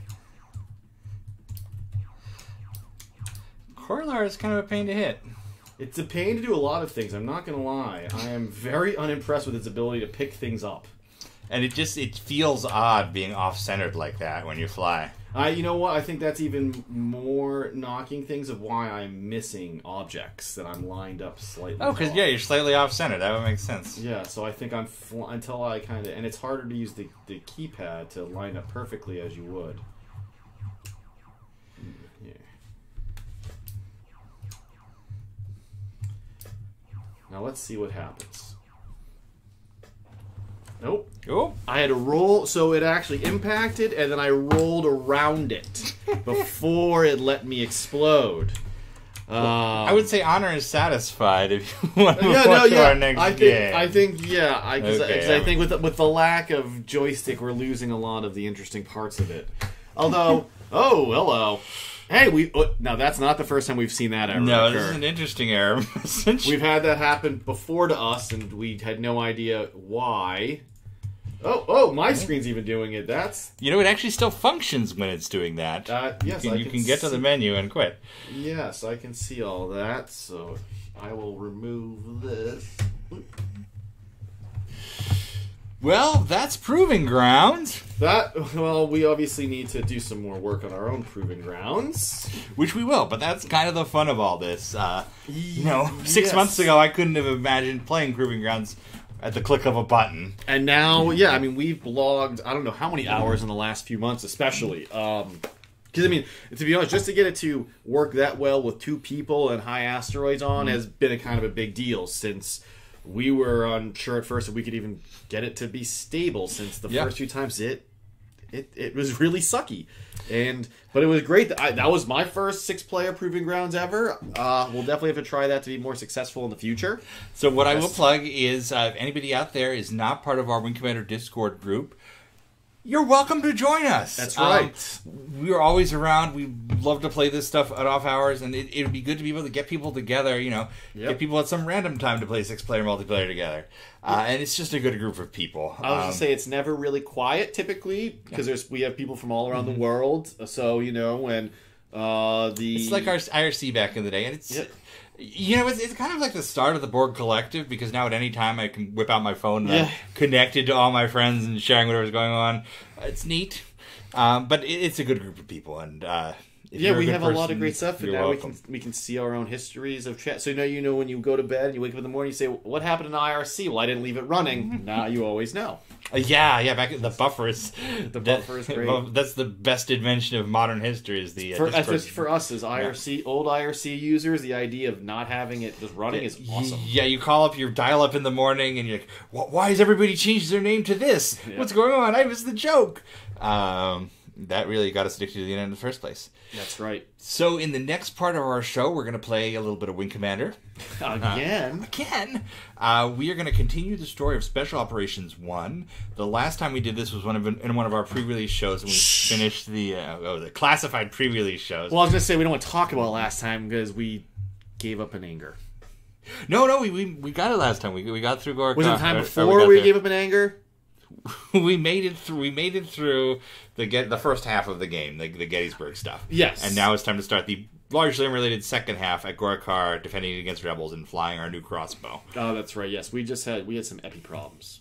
Epi problems. Here's our new single-player game menu. Check this out. We've got... Buy, sell. Buy. You know, I said, should I remove the buttons that say buy, sell, and repair? And Jason was like, no, they had character. They do. I don't disagree. I do. They look too bright without them there, right? I'm starting up Special Operations 2 with this fancy little menu I created. Or Special Operations 1, sorry. Mm-hmm. And we're starting on the Gorkar series of the game. This is... we're returning to Gorkar, which is the Kilrathi planet that rebelled in Wing Commander 2, in the intro to Wing Commander 2. And the Kilrathi are apparently trying to take it back. So it is up to us to stop them. And if you've never seen us do one of these before, you're in for a treat because we do the voices. I was going to say, let me make sure my palette is clear. You Colonel Blair or my Colonel Blair? Who's Colonel Blair? You can be the Colonel. I'll be. All right, let's view this. Let's see who we got. We never know who's coming, even though we really should. Barracks, TCS Concordia. Call sign. Good to see you again, laddie. Paladin, I thought you weren't going to be here till tomorrow. Nope. Well, we had to move up the schedule a wee bit. Can you be ready to leave in half an hour? I'll be ready in 10 minutes. Just need to get my duffel and flight suit from my locker. Good. Colonel Ralga and Major Edmund will meet me on the bridge. By the way, Blair's looking the wrong way in the wide shot there. So we can brief the Admiral before we leave. I don't know why my accent's changing in the middle. Major Edmund? She's the best communications specialist in the sector. Call sign. The Major and I will leave in the Bonnie Heather. And you, with Ralga as your chief gunnery officer, will be flying escort for us. Call sign. You say Bonnie Heather? I'm trying to say it like, you know. Okay. I'll see you on the deck in 10 minutes, laddie. Trying to Heather, like Heather, you know, trying to make it sound more... And by the way, just in terms of cutscenes, that entire cutscene was, can you change your schedule for today that we didn't know we had? Like, that's immersion. Yeah, so I'm going to need you to hustle right now. Right away. Colonel PC name, report to the flight deck immediately. Flight deck, TCS Concordia. First name, I heard you are leaving with Paladin. I should have done my French. And I will miss you. Sans tot. Oh, Jesus. Tot can ne pas becoup, whatever I said. Yeah, I like to see. I know, Jeanette. I feel the same way. Without you, nothing makes sense. Yeah. Without you, my life has no meaning. Oh, that's how we feel about each other.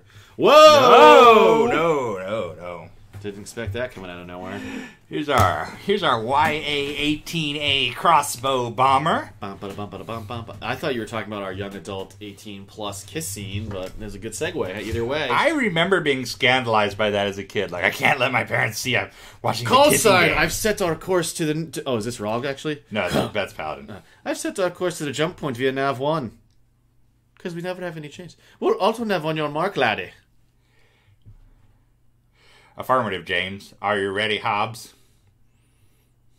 Of course, sir. All turrets armed and ready. The one turret is armed and ready. Hey, don't mimic my job. All the turrets. All the turrets are mine. Oh. Nav 1, not a whole lot going on. Yep, what we got? And now he's in the fancy, brand new Confederate bomber, the crossbow. Wow, this is so loose feeling after the after Armada. I'm just badly overcompensating. Oh yeah, I can see. Yes, yeah. His there's a definite the Armada flight model is very well. It's considerably different from the other Wing Commander games. It's a weird mishmash between what you get in Wing Commander 2 and Privateer and what you then see in Wing Commander 3. So it's like it's like you know how to skate, but you're on really, really slick ice in Armada.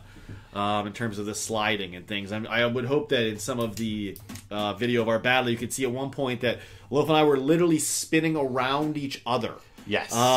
We were literally spinning around a point between us because both fighters could slide so much. It's amazing. I'm genuinely shocked at how this makes the crossbow feel. By comparison, yeah, because normally you think crossbow and broadsword, they're both frustrating to a point, right? Because you're without afterburners, you're not going insanely fast. Oh nope, that was bad. That was Did bad. knock out all my shields and. Do you have engines? Yeah. Are you just? Oh, see. Oh wow! So this is something. Got rammed by the Bonnie Heather. Bonnie Heather, laddie. Bonnie Heather. That's how I'll describe it. This should go very unwell. Oh. Well, I didn't even get a chance to make my Billy's messing with the satellite joke because you died so fast. Let's try that one again. Yeah. So our rule for these replays is we keep playing. We'll get stuck on missions, especially these special ops ones. Yep. They're very tough, and after a couple tries, we'll give up for the evening and we'll push the rest of the series to the next week. But it's really bad if we switch. Because usually you get to the switch, it's usually Loaf will be the one playing for the most part. Every now and then we'll switch it up. But if in the middle of one of these he says, "Would you want to try?" Just know that means that it's going very bad. Yes, that means and the frustration level is high, very, very high. We try to avoid such things, right? But also, I would also point out that Loaf is using his very fancy Warthog flight stick, which is it's a lot of stick for Wing Commander 2. It is a lot of stick for Wing Commander 2, but it really feels like a Gravis at this point. Normally, if I play for a couple hours, I'll get my arm feels like it was at a workout. Yeah. Well, we'll have that when we move into some of our marathon replays with things, and we set up the older systems, the older Thrustmasters. There is nothing quite like a Thrustmaster wrist workout, which any Thrustmaster owner knows exactly what we're talking about. Oh, F-22 is the worst. F-22 best / worst. It's the best. Yes, I mean, your wrist by the end, you feel like you could snap stuff in half just by flicking your wrist. Where it's funny, because then you'll go, the F-16 is still a very strong and tight stick, but not as much as the F-22. And the F-22 doesn't ever seem to really break in so much as you strengthen your arm enough. By the way, Paladin left without me. Well, what a jerk. What are you gonna do? But then if you go to some of the the Mark 1 or the Mark 2 flight control system Thrustmaster sticks, by themselves they're still very, very high quality and awesome sticks, but the amount of resistance they contain it feels like a toy compared to its bigger brothers. But compared to any regular stick, it feels like a rock. Now, one thing you might notice here is that their taunts, they keep doing you cannot defeat the Drakai. There are different sets of taunts for different types of Kilrathi pilots. In Wing Commander 1, or Secret Mission 2 specifically, when you fight Imperial Guard, they're labeled Drakai. They're not in Wing Commander 2. You have to tell by what they look like. If they don't have the eyepiece, they're usually Drakai, and if they have this particular set of taunts, they're Drakai, which basically just means they're the top type of AI. Okay, he's running. We've taken no damage, and there's no way to chase him without afterburners. And with no afterburners, we're going nowhere. But we will jump over here and... You can tell that the game does not do this in... it is not simulating the second system in real time. Because Paladin would have been battling these otherwise since he jumped out several minutes earlier. Mm-hmm. Yeah, you don't get that immediate set of action going on. Yeah, Paladin got one. Oh. These cloak guys are not... they're not cloaking. They're not cloaking much. No, that's you kind of... and speak of the devil and he shall appear. Yeah, it actually caught me off guard. I was kind of sitting there quietly for a second thinking, why isn't that Straka cloaking? It's been uncloaked for quite a while now. And even this one is now doing it too. He should have cloaked on that turn. Yeah. I guess. I mean, oh, look it. It's the star of our soon-to-be-released segment. Wait! That's a Dorcathy. I don't know why I'm torpedo running this guy. There's absolutely no reason to torpedo run because you're just so off your... I know what this is. A man cannot go from one game to another this quickly. I could do it. Yeah. Pimpin' ain't easy. And this is showing it. Each one of your Wing Commander ladies has to be treated in their own way. And right now, this one's saying, Yeah, these Strakai are not... They're just not... They're not doing much cloaking. No. Which is nice, because... It makes it a lot easier, yeah, but it's weird that they're not doing their, 5 seconds on, 5 seconds off. He's out of range, isn't he? For neutrons, probably. There's absolutely no reason to fear a transport. Let me just... You're gonna... Make this sucker. You're gonna torpedo him? There was another one of these boys. Oh, there. Yeah. That one's doing all the cloaking. Oh, I cloak for all my friends. No, I don't believe a cloak cannot be damaged in a way where they cannot use it. Although that reminds me too, when we were playing Armada, it has one cloaking ship, the Shaklar, where its cloaking device is actually one of its guns. So it forces you to choose. If you want to use your cloaking device, you can, but it's going to run off your gun energy, and you can't then use other guns at the same time. But that also means that, right, when you immediately decloak, most likely you have no energy to fire your guns, so you better have a good missile lock. Right? It's probably, of all the, I guess, the in-game cloaking devices, it's the one that actually is the most important for us. Since when the player gets them other times, it's mostly for gameplay reasons and story reasons, opposed to, well, actual gameplay reasons, I should say. Because, right, in Wing Commander 4, you can cloak all the time with your dragon, but it's really not useful. Okay. Strakai stricken from the record. And this one Dorcathy is burning space. Unless there's another nav point. Unless there's another nav point. Well, I just meant he was burning space, like running away from you. Let's check the crowd. Let's make sure the crowds... Oh, let's make sure we're all muted too. Good, okay.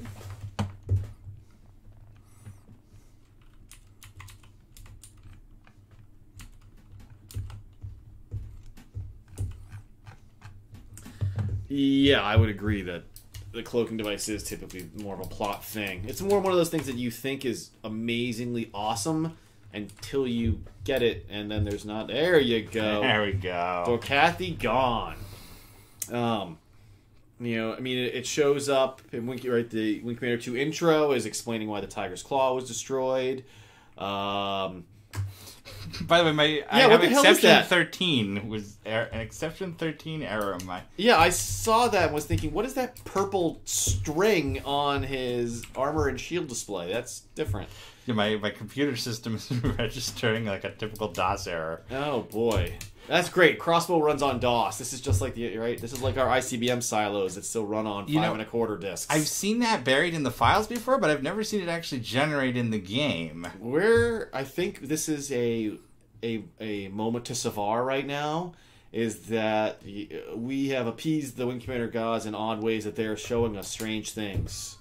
From the Armada color error, which we'd only seen once before, and we were both completely surprised by it because it's not what we ever expected to occur. And then, seeing that is really different.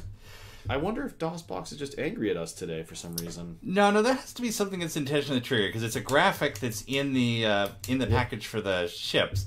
I've just never been in a situation where it's actually rendered without having to be extracted. Well, let's check what's your damage on your ship? Computer system's down, probably? Ejector's just ejector. Just ejector moderate. Interesting. Some Sarthas running away. Sartha will be we'll be talking about that next week on the book club. Making sure that you gotta make sure it gets home. You gotta make sure one gets home. Well, that one's gonna get home, I believe, because he seems to be running. Well, that's good, because he needs to tell them that we're on our way to kill Ra. Oh, he came back. Oh. No, there's 2 of them out there. You got 2 on your screens, I see. One of them seems to be battling Paladin, which I believe he can't actually do any damage to Paladin's ship. No, it's just plunking away. Yeah. But I'm surprised that the Bonnie Heather hasn't killed any of these yet. And again, we've talked about this before, but one well-placed hit with the front row of guns in the crossbow will take out a light fighter. It's just same getting thing. It. Yeah, same thing with like the broadsword. You get a good hit with all your mass drivers, and you're just tearing people to shreds. And here's the station we talked about last time. That's right. Taken from the Starfleet Technical Manual. That's right, and that's different. I thought it was that book, but it wasn't. Olympus Station. Oh, that's you. Oh, Olympus Station. This is Colonel PC name. Do you read? Read you loud and clear, Colonel. Your status? We ran into some cat patrols on our approach to the station. I counted for 8 Kilrathi and a Dorkathi. But there may still be some others in the area. Uh-oh. Somebody didn't do their job. Recommend you send out additional patrols. Affirmative. We're engaging ALS, Colonel. Olympus, out.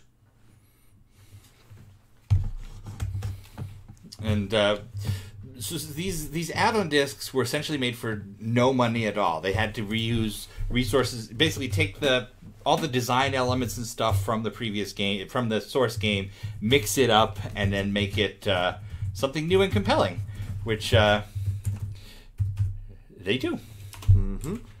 Let's call this Gorokhar to be or not to be. Ha ha ha. I'm not even going to finish that. Flight deck, Olympus Station, Gorokhar system. It looks like Olympus Station is preparing for another battle, James. He has a southern accent in the start of Wing Commander 2. That isn't in the half of it. Let me explain the situation at Gorokhar to you. I do not do good Scottish. The native Kilrathi on Gorokhar successfully rebelled 10 years ago. Oh, there she is. Deep. Since then, the Empire has made several attempts to retake the planet. An Olympus Station, which Confed built here 8 years ago to defend the Gorokharans. There's a vocabulary word for the week. Gorokhar, I know, I like to just Kilrathi. But now the political stakes are much higher. There are the planets along with the Kilrathi Ignimgal frontier. Netanya, Karak, and Sharia. Are all rebelling. As each Kilrathi planet joins the Confederation, the Empire is slowly being whittled away from within. See, now I found him. The inner one. You got him. The Emperor can't afford to lose any more planets. The political damage will destroy his regime. Spoiler warning, it doesn't. So we believe his plan to retake Gorokhar or destroy it if necessary. If he can hold Gorokhar, the first planet that we know it's the first planet that rebelled. The others may fall into line. Said like 50. You're going Irish. Our mission is to make sure those Imperial footballs can't succeed. Hobbs has already left for Gorokhar. He'll organize the ground resistance while we work with the spacers. Sounds like somebody's watching Space Above and Beyond. Why is a pilot doing the ground? I need to check with the station commander about the new shipments of crossbow bombers. Then I think I'll have a mission for you. Meet me in the auxiliary commo room in an hour. Call sign. Commo? Why do you have that? Commo? Commo room. Remember from Wing 2? Sounds... I'm detecting communications from the Royal Arthur en route from Netanya, Colonel Taggart. Oh no, am I talking to myself now? Aye! What are they saying, lass? They were en route to the rendezvous point. Transmit that we're on the way, Major. Ready for another mission? Call sign. Of course, James. We're running guns and supplies to the Kilrathi rebels in Netanya. They sent in a Ralatha to rendezvous with us. Call sign. Take the Clydesdale to meet the Shanar Netanya at Nav 1 and return to Olympus via Nav 2. But be careful as you shoot, laddie. We have friendly cats out there. Like my parents' house. Huzzah.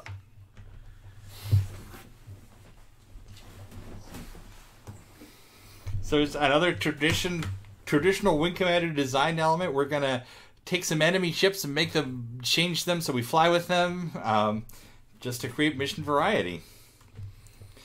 This is also the source of one of my favorite ship names in Wing Commander, and let's see, there it is, the TCS Tinderbox. I hope it's loaded full of firewood. Ha, ha, ha. Now, there's a taunt in this game where Stingray, when Stingray scores a kill, is like, she went up like a tinderbox. Clearly, one of the writers of Wing Commander 2 had the idea of a tinderbox, which really isn't around in 2019, much like 2667 when this takes place. Yeah, I feel like if you are not maybe from the Northeast or one of the mountain states, that a tinderbox might be a foreign thing to you. I'm pretty sure my dad still has a tinderbox. That didn't go well. No, that wasn't a good opening one. No, but yeah, that's not what you call your ship though. You don't want to be the captain of the TCS tinderbox. There are certain names in naval history that you kind of want to avoid, right? Brad, Kevin, the Chesapeake. I was thinking more like that, but yeah, TCS Brad and doesn't really flow off as well. TCS Ben spent the war aboard the Brad. Yeah, that doesn't really. Yeah, not so hot. The TCS not so hot.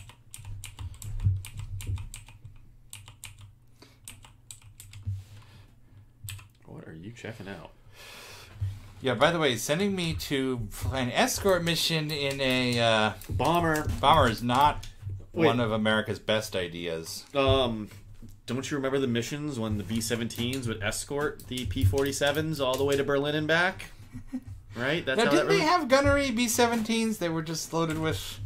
Seems like a thing that exists. They not B-17s. They did it with... Oh, that was a great missile shot you got there on frame where it just went spinning. No, they had B-25 gunships.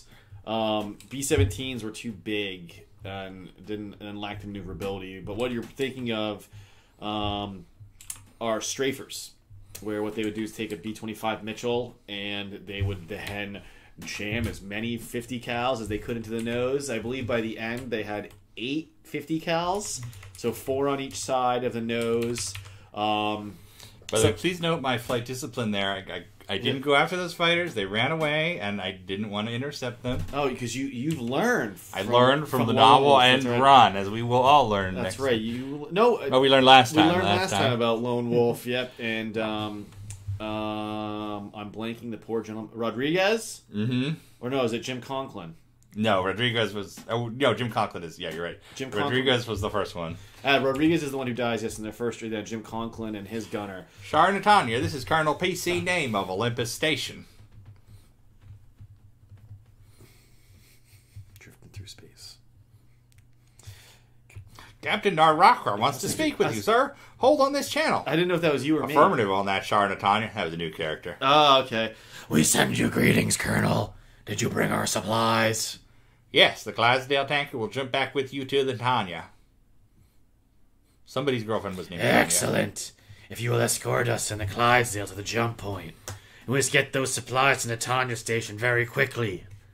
Affirmative, Char Tanya. PC name out. It's just a shipload of boxes and balls of string anyways. Right? How weird is it though? Look at that. A blue box around a Rolotha, huh? Yeah, it feels odd. It's what's the movie where we've never been this close? It's Star Trek 6. We've never been this close before. You get that feeling. Yeah, when the Enterprise pulls up to the Klingon battle cruiser or whatever it is. Yeah. Yeah, because you're used to it always shooting at you, and all of a sudden now you can admire it to a degree, right? Which are not things you get to do a whole lot. Now I totally forgot what we were blabbing about before. Oh. Whoa! That was the tinderbox ramming. Yeah. I believe it was trying to use you to start a fire. Yeah. Well, interesting. Oh, we lost the tinderbox. Well, that's not good. No, they really hit that with fast. And then he runs. And then the Grakoth is out of there. Chud. The Shar. Jeez. And now it's paused. It's loading our auto. That's okay. We'll be okay. It's always hard when you do these replays. When something goes wrong, your immediate thought is, I need to stop this and do this again to make it right. No, it's fine. It's fine, right? When you've beaten it 100 times, it's fine. We need, we just need to survive this. We're just rolling the dice in real time. That's and this is such a weird nav point. I remember this. Wait, you remember a Wing Commander nav point? Oh, I remember this specific. Oh, well, it looks like you're remembering getting killed. Because you just took a bunch of missiles right up the face I saw there. Whew. That is 2 KMAX with no escorts. I completely lost my computer. Here, look at my damage. Computer system mounted, target track destroyed. And yet, though, you don't have the error on your... Oh, no, now you do have the error again on your shields. I was also going to comment that our normal running time will aim to be 1 hour and 20 minutes. However, today, because of our Proving Grounds expedition... we went a little bit over. That's okay, though. I'm going to give this one more shot, and if we can't win it this time, we'll move on, and we'll continue secret special operations next time. Yeah, it's something that... It will always give us something to do. In fact, I kind of wonder if this is something where I can... Cheat the system? Yeah, if I can change the route, clear up stuff first. And here's what's funny. This is, changing nav points to affect some of the harder missions in the earlier games is a great strategy a lot of people use. It was one I even now, knowing that it can make them a lot easier, I don't always do it. I just sometimes power through the awful way. But that's also probably why I have never defeated Kurosawa 2. Which will actually, that will have to be a challenge one day to make sure that I, don't go to Rostov, because I've always gone to Rostov. Rostov, dress for less. Just for asteroids, right? That's right. Heard you like asteroids, so I give you some asteroids on your asteroids. Oh, why, thank you, sir. So this actually did not help me in any way. I just made me bring the transport to a nav point with more enemy fighters. Ah, well, that's probably why they wanted you to fly a specific path, I guess, huh? I reckon. But I cleaned the clocks with those ones pretty well. But if anybody out there has any questions, we can do Q&A while we lose this mission again. I am actively watching the chat. Actually, I'm right now I'm going to see why my joystick didn't work, and I'm going to see. Curious here on this. Oops. Yeah, questions, comments, concerns. We don't take complaints. I'll take complaints. Well, yeah, you jerks. Yeah.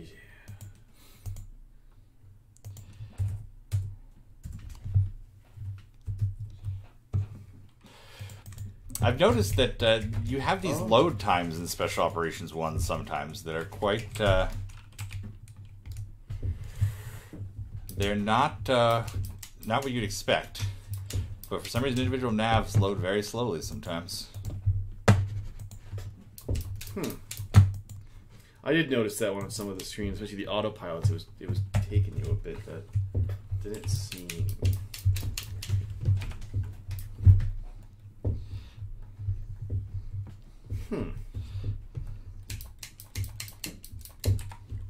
Is this one of those dumb things?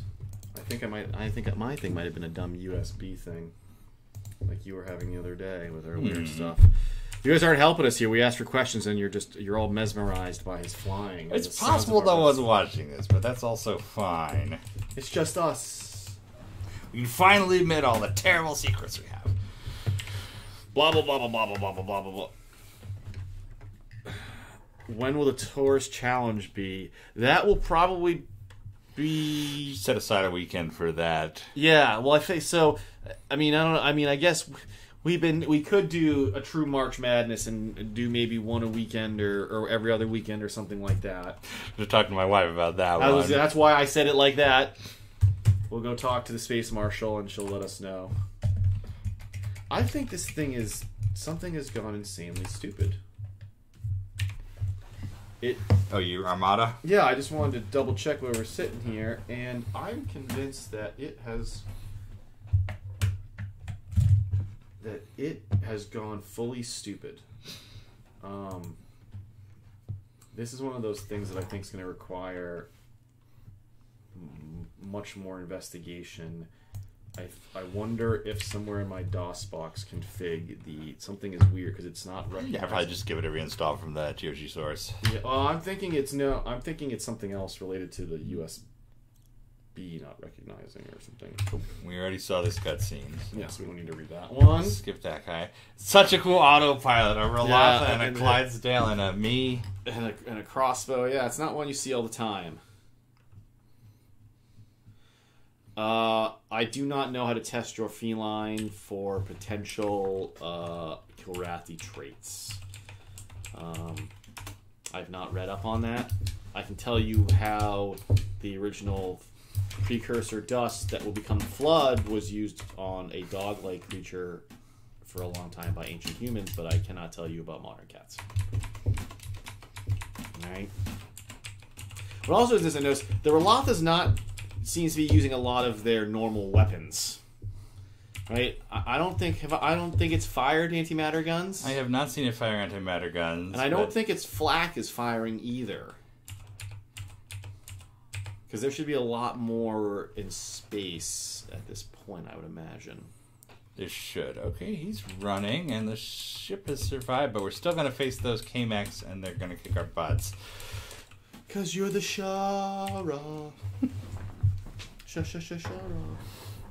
I'm not optimistic about this one. I'm just more confused how we have these rebel cats.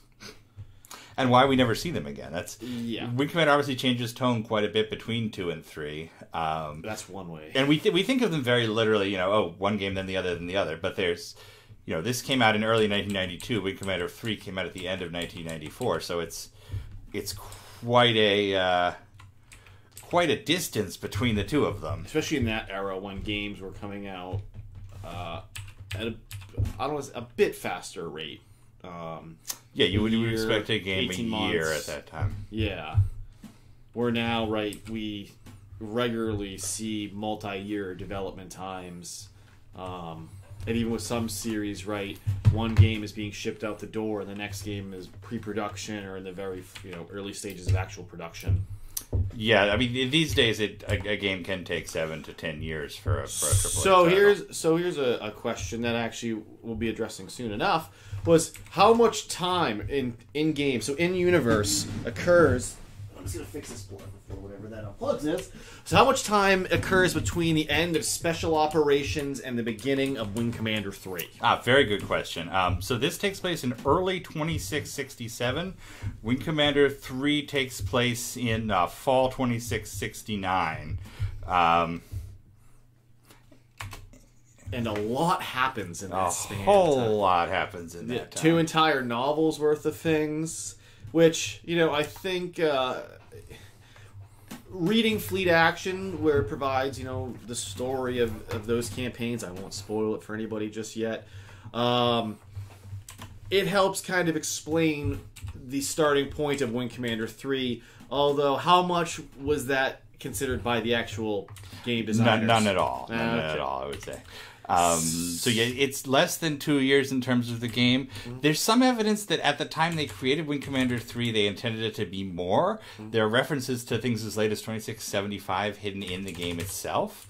But for the retrospective, when they published the manual for Prophecy and so on, it gave it 2 years.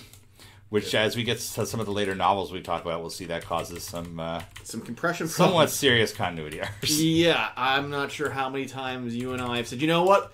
This time we're going to do it. We're going to go through end run, and we're going to try to straighten this line out. And then we get to a point, and we say, you know what?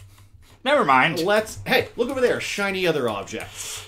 I will answer your question, Michael, of how the Concordia ended up in an ocean. When ships sink, they sink at sea.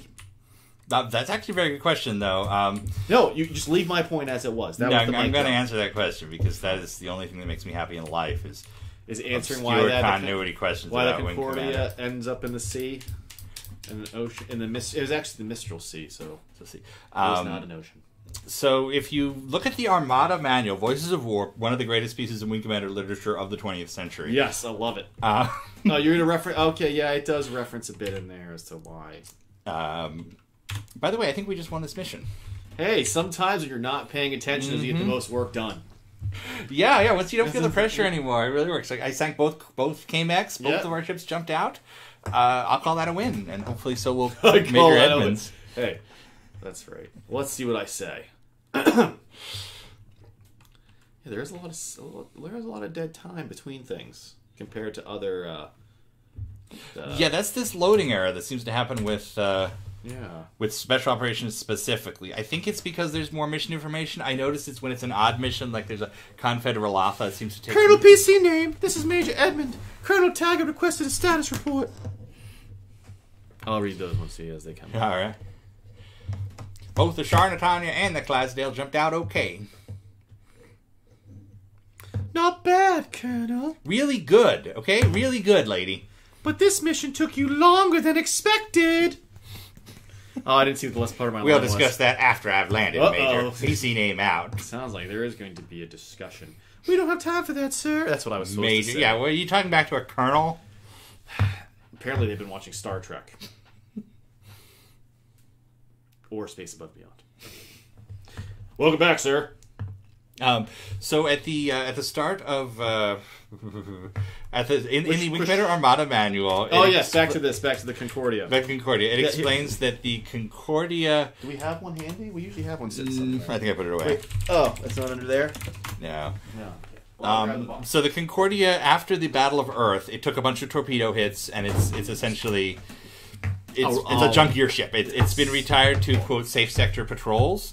So the Tall One has transferred his flag elsewhere. Most of the characters we know have moved off of, Doomsday, Sparks, and everybody are off on the Tarawa. I think Stingray is the only character we know who is still on the Concordia.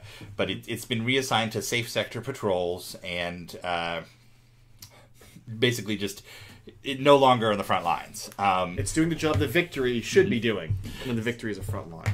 So then there is a point right before Wing Commander 3 where there is the Kilrathi advance further into human space than is expected. The Concordia has been assigned to fight the rear guard for the fleet while the fleet is off battling. The Concordia is at the major human center of on Vespus, which is similar to if you read Forever War. It's like the hospital planet that they go to, and it's supposed to be totally safe from the Taurans. So it's basically fights this last ditch battle to stop the Kilrathi from attacking this human colony that was not supposed to be attacked. This was evidence that the Kilrathi are much stronger than anybody expected. Yeah, because it's a backwater in the Enigma on the maps. Yeah, it's essentially a place that should be a very safe sector. Mm-hmm. That's right. I got the box of Armada, and of course, there's not one in there. Yeah, it's the only one. Well, I think we took them all out because we were using them so much in the earlier shows. That we had a bunch of them right here, and I was just gonna say, I just love. Oh, I don't even. I can give you I can give you the small talk view. Hopefully, this video won't play again. That's a beautiful. I love this piece of art. You've got 3 arrows speeding towards a Shirok. What are they going to do? They don't have torpedoes. Yeah. Well, actually, I'm sorry. There's actually 5 arrows because if you look really, really close, there's an arrow exploding and another one next to it, and the ship actually has damage. Which, I'm not going to lie, I've studied this a lot. I had never noticed this blast right there, right by the 2 Dralthi that are flying by in front. But this is a beautiful, beautiful piece of art. We've got the source image for that up at the CIC if you want to download it in wallpaper quality. It's pretty cool. It's pretty cool. And then later on, Eder from Standoff recreated it using those models and some other models. I know there's another question as we were working. Vermin GTI says, how far along development was the Maniac spin-off game that was being made around this time as Privateer Online? Do we know? Very good question. It was called Maniac Missions and not far along at all. In fact, it had not even gone into pre-production. It was basically an idea that the producers in charge of the game at the time were trying to sell to Electronic Arts.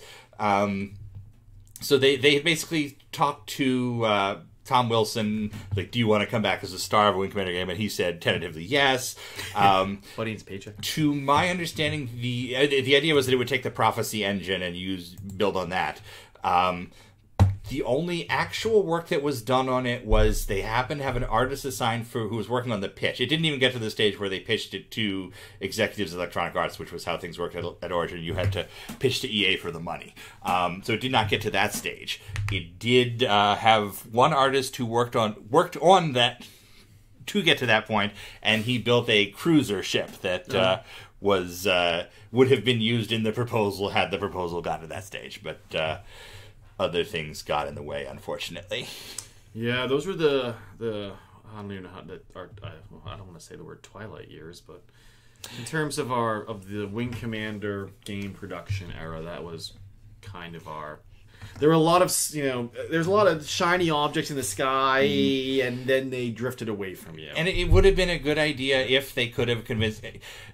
Really, what killed it was the death of full motion video. Full motion video very, very quickly went from the selling point, you need actors in your games, this is the future, to this is embarrassing, we're not going to fund this. Yeah. This is an industry joke. So Electronic Arts was not eager to do a Tom Wilson spin-off of Wing Commander. If they wanted to continue Wing Commander, they wanted to find out how to do it without the video at that point. Which, and that was a game that would have been based so much on his personality. And that's just one of those, it's just sometimes, things line up perfectly at certain moments, like full motion video and Wing Commander 3 and 4, but it very clearly finishes its cycle not long after that. I mean, when you get to, I think, you'd almost call like Red Alert 2 kind of the true end of that, because they take the campiness of what they are doing and up it, which is, I think, why they can pull it off then. And before we get to our next segment, Sebastian asks, was there any reason they never used the frigate model in Wing Commander 3? And you can see that model on WC News. There's some screenshots of it. It's hidden in the game itself. Yep. Yes. The answer is that they were having issues with the missile launchers. The stationary missile launcher was bugged, and they ended up cutting it rather than delay the testing cycle. So the frigate model would have had a missile launcher on it, and it was only intended for, I think, 1 or 2 missions. Probably like a defense or something. The only evidence you see of it in the game is when Paladin arrives. If the mission after Paladin arrives, if you go out and see what his ship was flying around the Victory, it's a destroyer that's labeled frigate. So that was just a last minute switch. They just put the destroyer back there. But in addition to the frigate that was cut because of the missile issues, there was also a Kilrathi missile tank that would have been on the planets.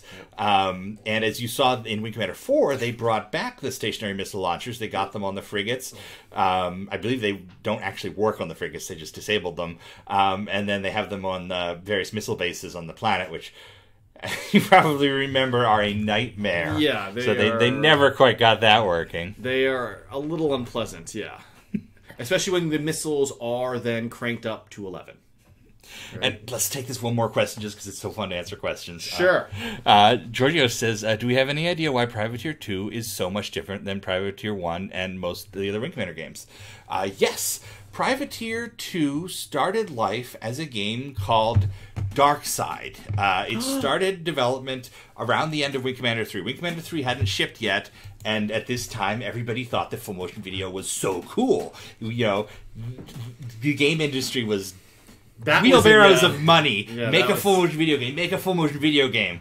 And one of the people that they gave those wheelbarrows of money to was Aaron Roberts, who was Chris Roberts' brother.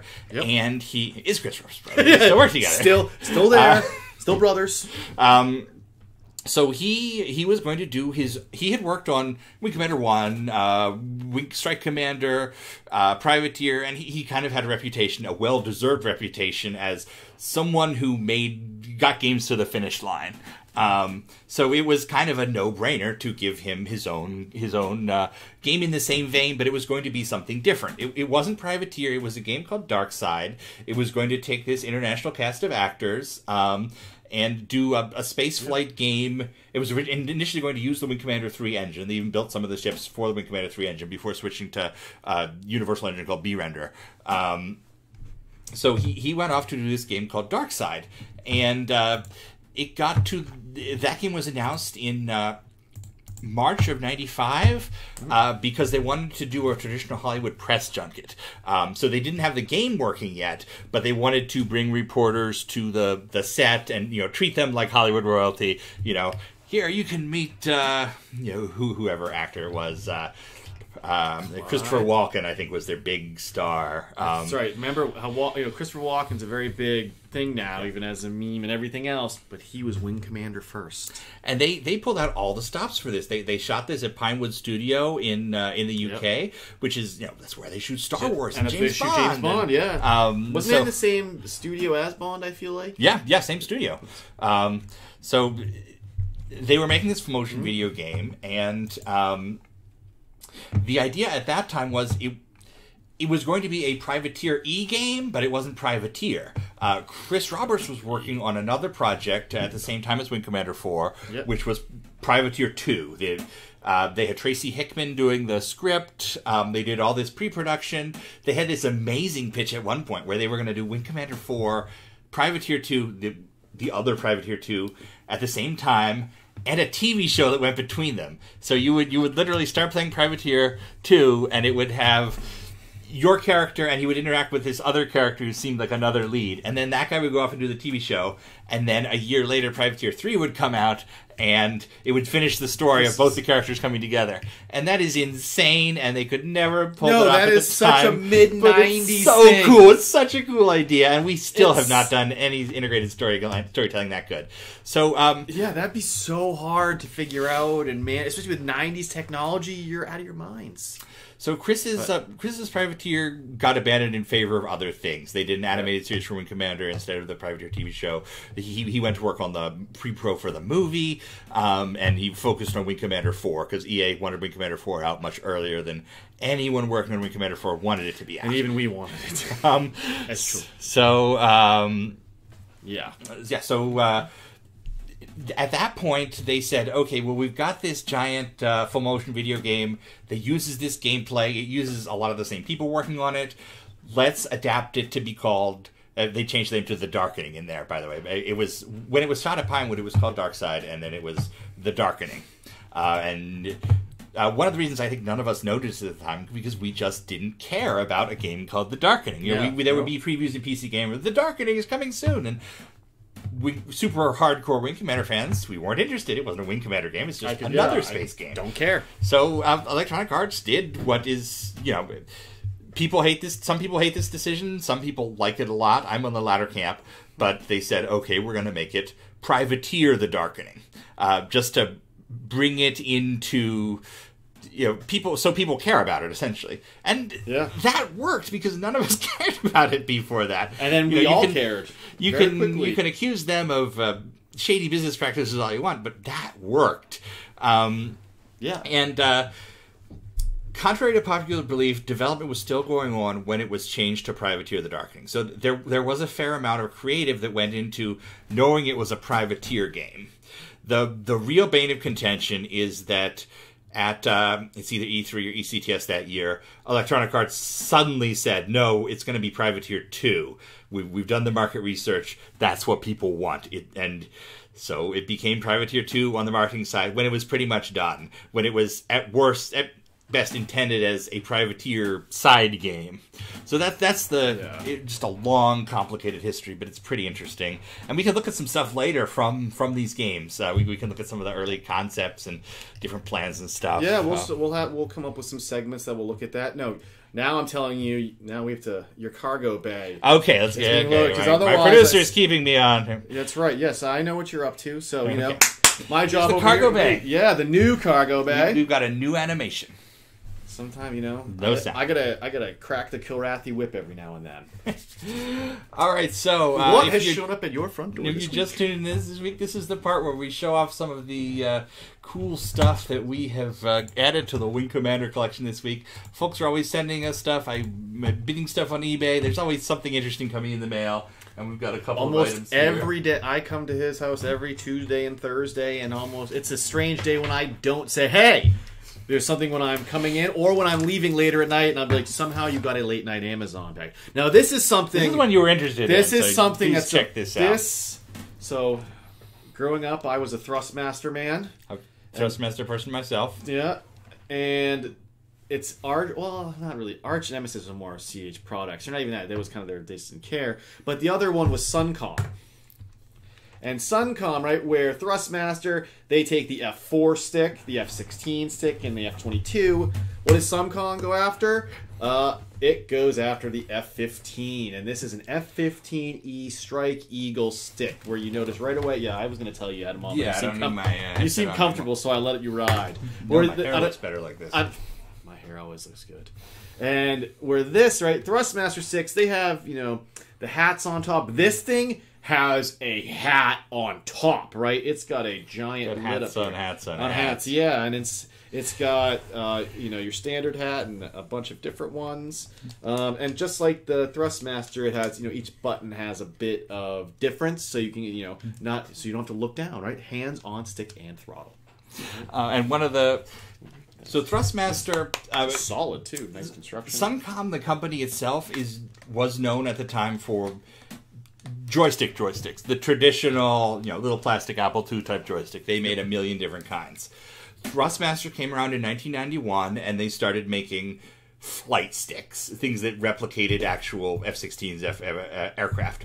Suncom said, we're going to get a piece of that action. We're going to start doing high-quality sticks.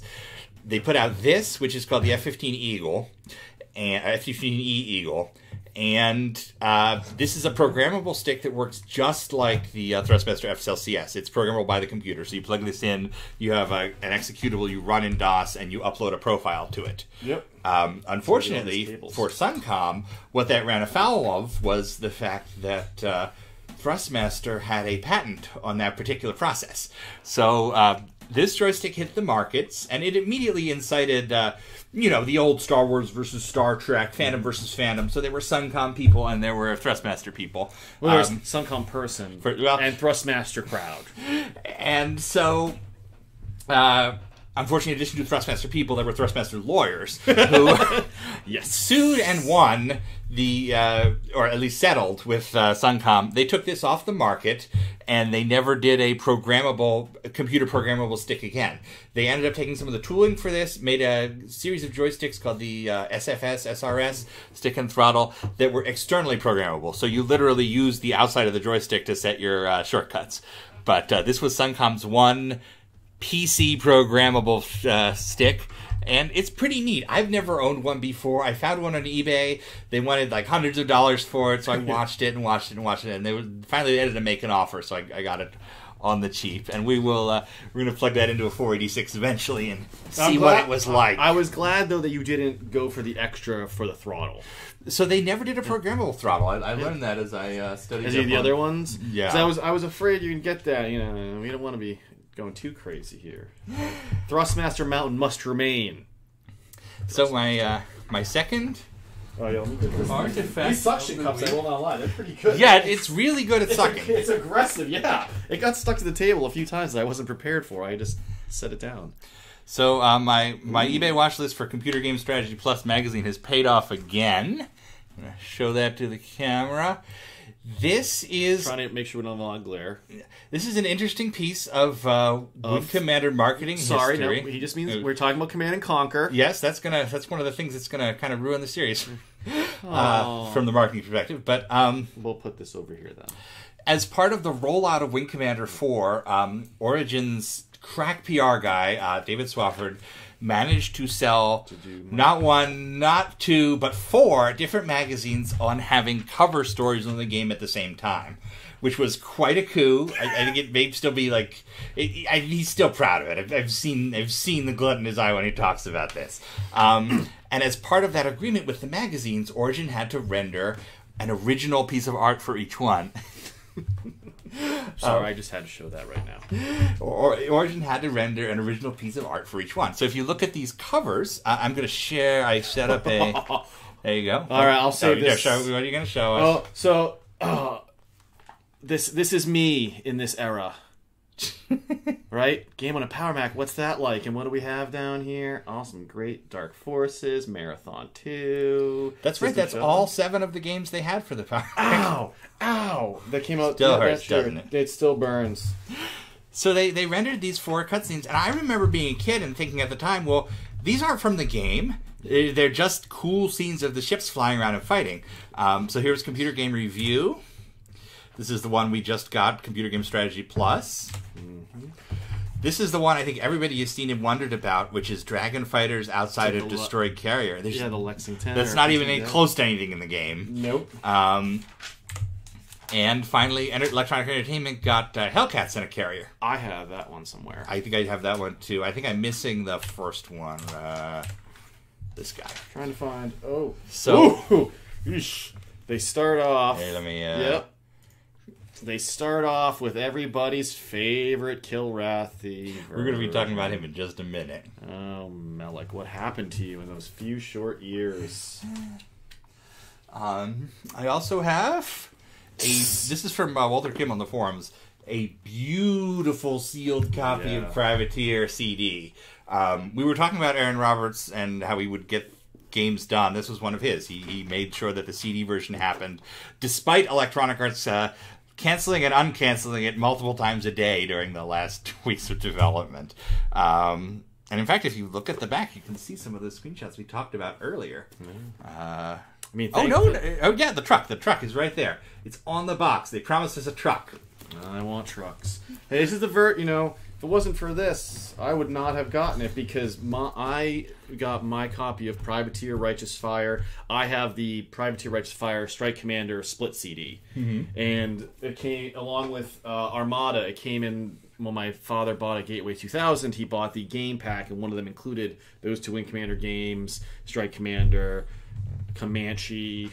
I want to say one of the Aces games. I forget. Maybe Red Baron.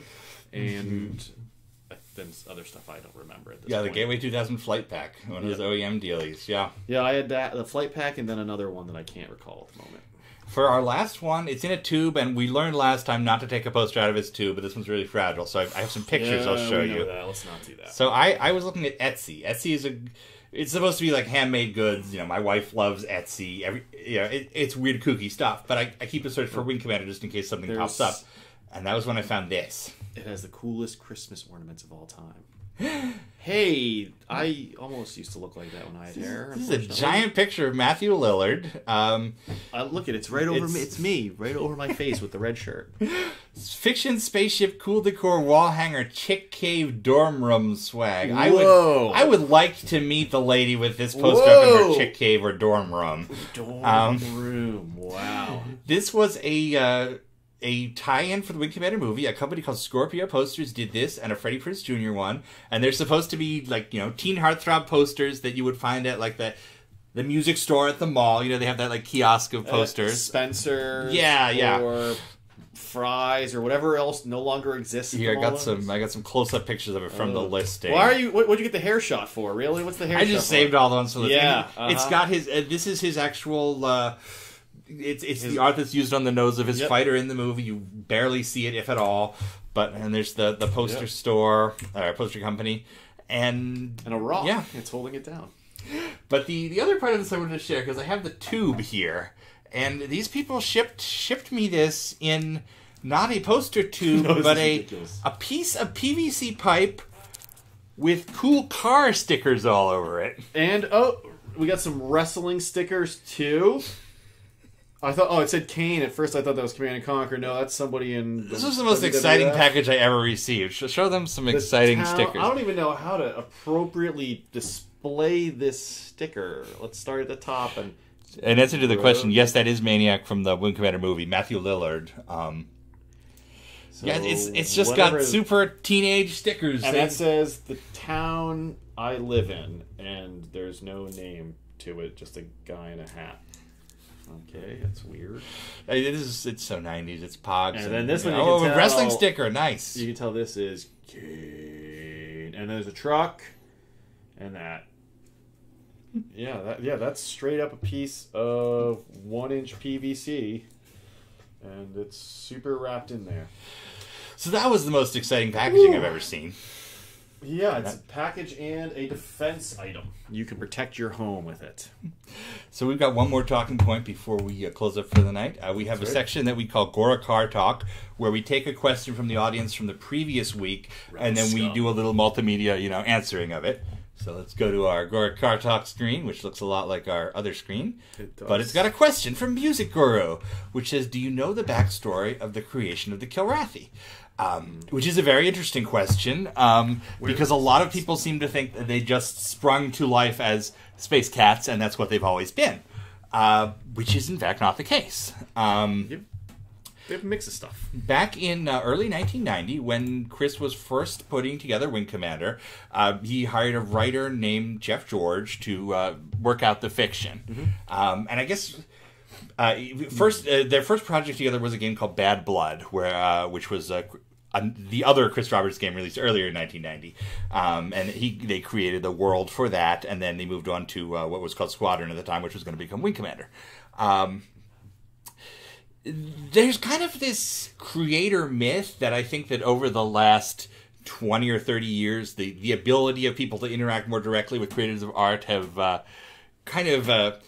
the assumption that the guy at the top knows every single thing. And we've seen this a lot, like in Babylon 5 lately. Yeah. Because we follow this Facebook group where these like 3D artists are coming out 20 years later and saying, oh, well, J.M.X. Straczynski said this about the model in the game, but he actually had nothing to do in the show. But he actually had nothing to do with it. The actual inspiration was this thing in Terminator I did in this other project, and I turned that into the Star Fury. There's this weird Facebook group where a guy runs it who I'm not really sure if he is interested in it or not, or he just likes to collect it. It's a very eclectic thing. Put it this way, his website is downloadable in its entirety. It's super 90s. It's super 90s. But anyways, we digress. Yeah, so there's this expectation that I think fans have that's not fair, which is that the director of a movie or the creator of a project is responsible for every single element of it. Yeah. Which can't possibly ever be true.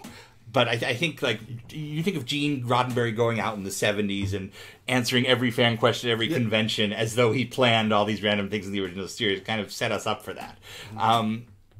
So you have these fans who go out to these things and like, Mr. Roddenberry, in episode 17, they say the Enterprise is only capable of warp 8.5, yet in episode 37, it goes to warp 9.7. Why did you do that?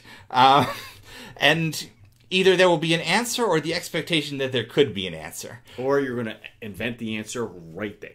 And people tend to look at this back from the final project, rolling backwards. So you say, okay, the Kilrathi are space cats when I know them, so that's just how it's always been and how it always should be.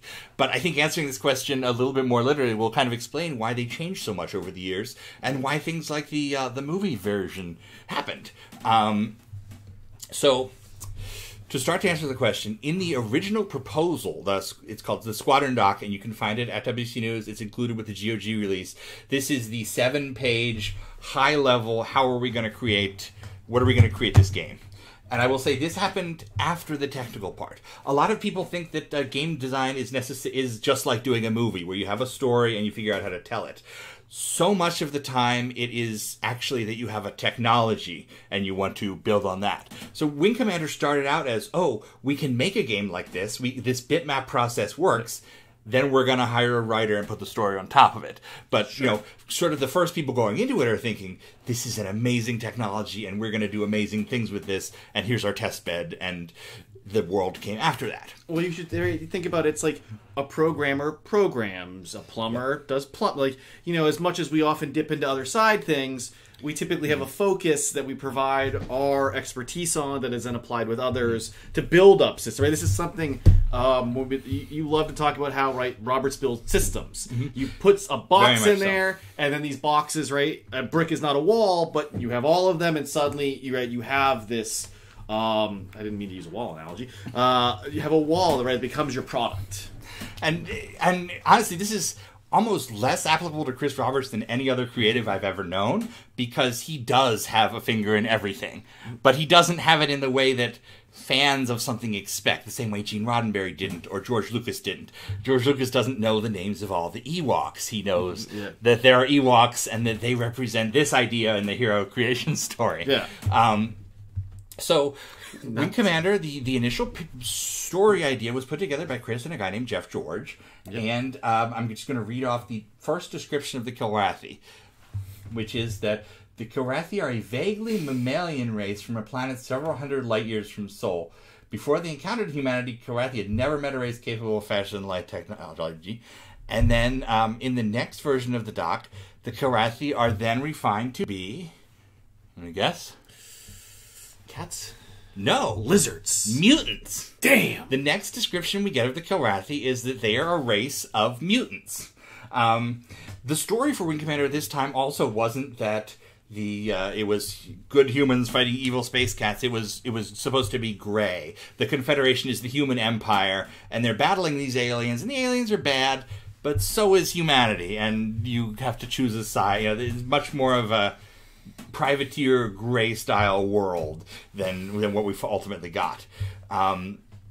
So why mutants? Because mutants are cool. Mutants are cool, and they were especially cool in 1990. But let me just bring up my slideshow here. That's what Oh, your face? Oh. This is the pitch for Bad... This is the advertising for Bad Blood. And the phrase... The title... The catchphrase or the slogan for this game is, "Are you mutant enough?" So there was this idea that mutants were on their head at the time. Mutants. That was... We were working on a game about mutants, so mutants. So reuse it. Why not, right? Yeah. Why double the work? So they needed this placeholder for the bad guys, and... that was the rough idea. That very quickly became, as they worked out the lore, the cats we know. And where did they come from? Thanks for that, though. Thanks for that. These guys. Oh. These are the Zinti. Some people know the Zinti, Kzinti, from Star Trek. They appeared in the animated series in the late 70s. Is that when the animated series was? It was in the 70s. I'm not familiar. But they are from a writer named Larry Niven, who created them as part of his big shared universe called Known Space, which was, dozens of short stories and novels that all took place in this future timeline. Some of them were about Earth's colonization. Some of them were about, years later when the galaxy is super advanced. And part of the lore of this was that the humans fought this war against these cat aliens called the Zinti. Mr. Niven particularly did not tell many war stories. He didn't consider himself a writer of war stories. Mm-hmm. So there's a Zinti character in his famous book Ringworld. There's a short story they introduced in a short story in 1966 called The Warriors, which you will see Wing Commander takes pretty much beat for beat to be the backstory of the Kilrathi in claw marks. Here's a Zinti and a Ringworld guide. They're very similar. They're warrior space cats. Which I have to say, Larry Niven's world has inspired a lot of stuff since that also is a big influence in Halo. Oh, absolutely. Right? Ringworld, Halo. I see what you're up to. Now, I mentioned that Larry Niven did not write too many Zinti stories himself because you are probably familiar with the Man-Zin Wars novels, which recently just got up to like 15 or 16. These have been going on for many years. They're a shared universe anthology where Bain, the same company that publishes the Wing Commander novels, asks various sci-fi writers to write war stories about the Zinti. And a lot of people see this and Wing Commander copied that. Not exactly. This book was published in 1990, same time Wing Commander was released, and all of the Man-Zin stuff you're familiar with is from after Wing Commander, when space cats were cool. So they kind of fed off each other, but the shared universe, the world building, sort of the nature of Larry Niven's timeline really impressed people, and as Siobhan Beeman said on Twitter the other day, it was one of the major influences in Wing Commander. Mm-hmm. So... It's funny because for me, I guess I came in with a lot of the media was already out, so I kind of got overloaded with Wing Commander 2, Kilrathi Saga, the novels, all within about a year of each other. So for me, at that point in time, I was very much into World War II history still. I like that it looks like the cat's Yeah, I know. That's why I didn't even tell you to move it. I think it's fine, too. I don't know, guys. But for me, it always, jumps out that... Because, Forshin and the novel writers, they're thinking more Imperial Japan for the Kilrathi, coming from the Bible, the Wing Commander Bible source, right? And using that same type of... psychology and how they consider honor and things like that. So to me, I've always just been locked in on to it being that and not being the sad guy. Which hand scratches my face? Oh, it's this hand. So the reason I wanted to bring up all that idea of the expectation, expectation of the author, is that Chris Roberts and the team at Origin was not necessarily deeply connected to the idea that Kilrathi are space cats. Yeah. They wrote them up as Imperial Japan in the initial pitch, exactly as you said. Yeah. And, they could be vaguely mammals, or they could be super mutants, or they could be these space cats that we thought were cool, that one of our favorite things was doing, so we thought we would use that. By the way, no one has ever come out and said we stole these from known space, but the fact that the backstory for the Jason incident, the fact that they named a sector after Larry Niven in the second game, and the fact that they always we were heavily inspired. So there's a lot of Zinti in the Kilrathi. The name itself was Chris. He's told this story before where it says it's kill and wrath, and that was just the placeholder for the bad guys when they did this initial squadron doc, and they just kept it.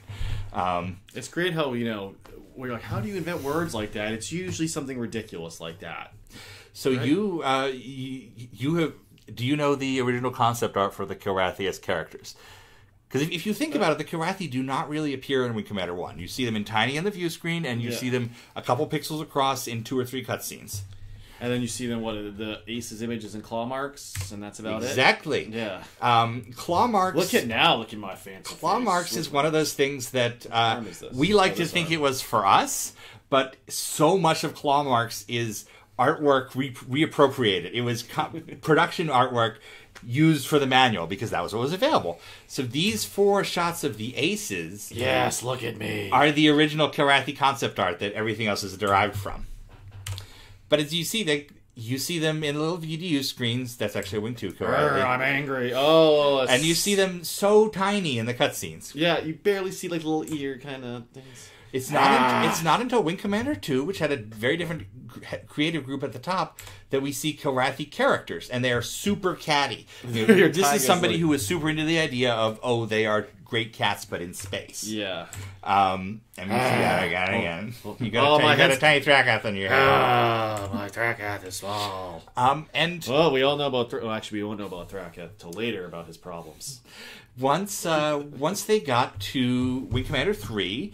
there was again a strong urge to redesign the Kilrathi because there was this thought that they were very cartoony before that. They were fluffy and friendly even, and Wing Commander 3 wanted to be a little bit darker. So they did basically a new round of concept art, and they wanted them to be scary. There was the idea that they would be huger, they would look scarier, and they had to do a realistic prop. So the Kilrathi changed for Wing Commander 3. And I'm glad I wore red today. It matches all these guys. One thing that's really challenging for a fake creature is having a hairy face.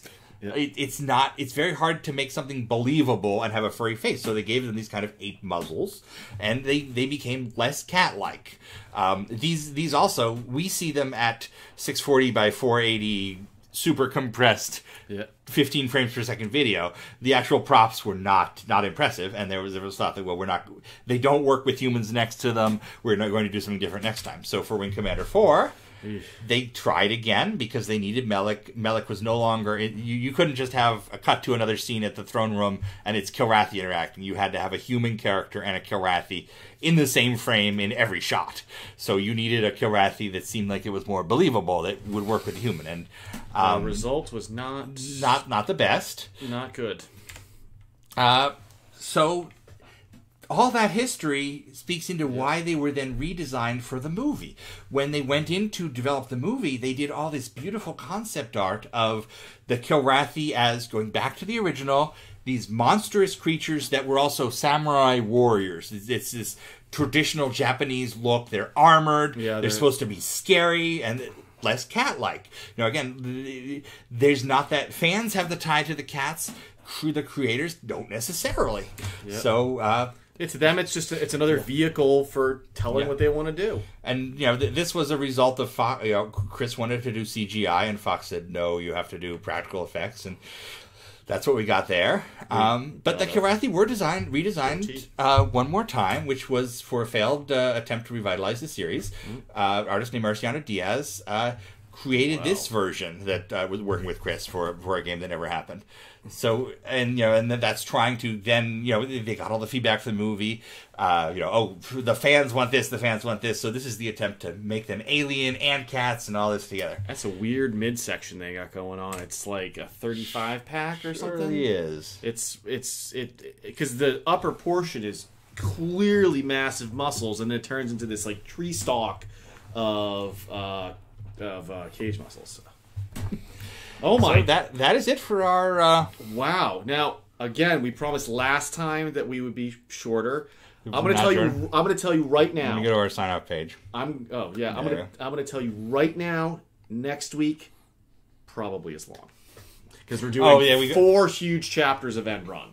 Yeah, so some of the stuff you could look forward to next week. That's right. As we get ready to sign off. And I want to thank you guys all for tuning in. It's incredible. Yeah, you guys been like a dozen people watching this. Thank you so much. Hours. It's been awesome. Your feedback is super welcome. Anything we can do to make this better, do more stuff. Yep. It's your show as much as it is ours. I hope you get that sense. Next week, we're going to have the next edition of our End Run Book Club, which is going to be chapters 5 through 8, and anybody will be able to join that via voice chat in the Discord and chat just like we did last time. Yep. We're going to be talking about the Hellcat, the Wing Commander version, and thanks to our World War II historian friend here, the Real Thing, and we have some interesting toys to play with there. Lucky name. We're going to open a mystery box live on the air. What? You're going to find out. You didn't tell me about this mystery. No, you're going to find out. But that's going to be our next show. And again, thank you guys for making this possible.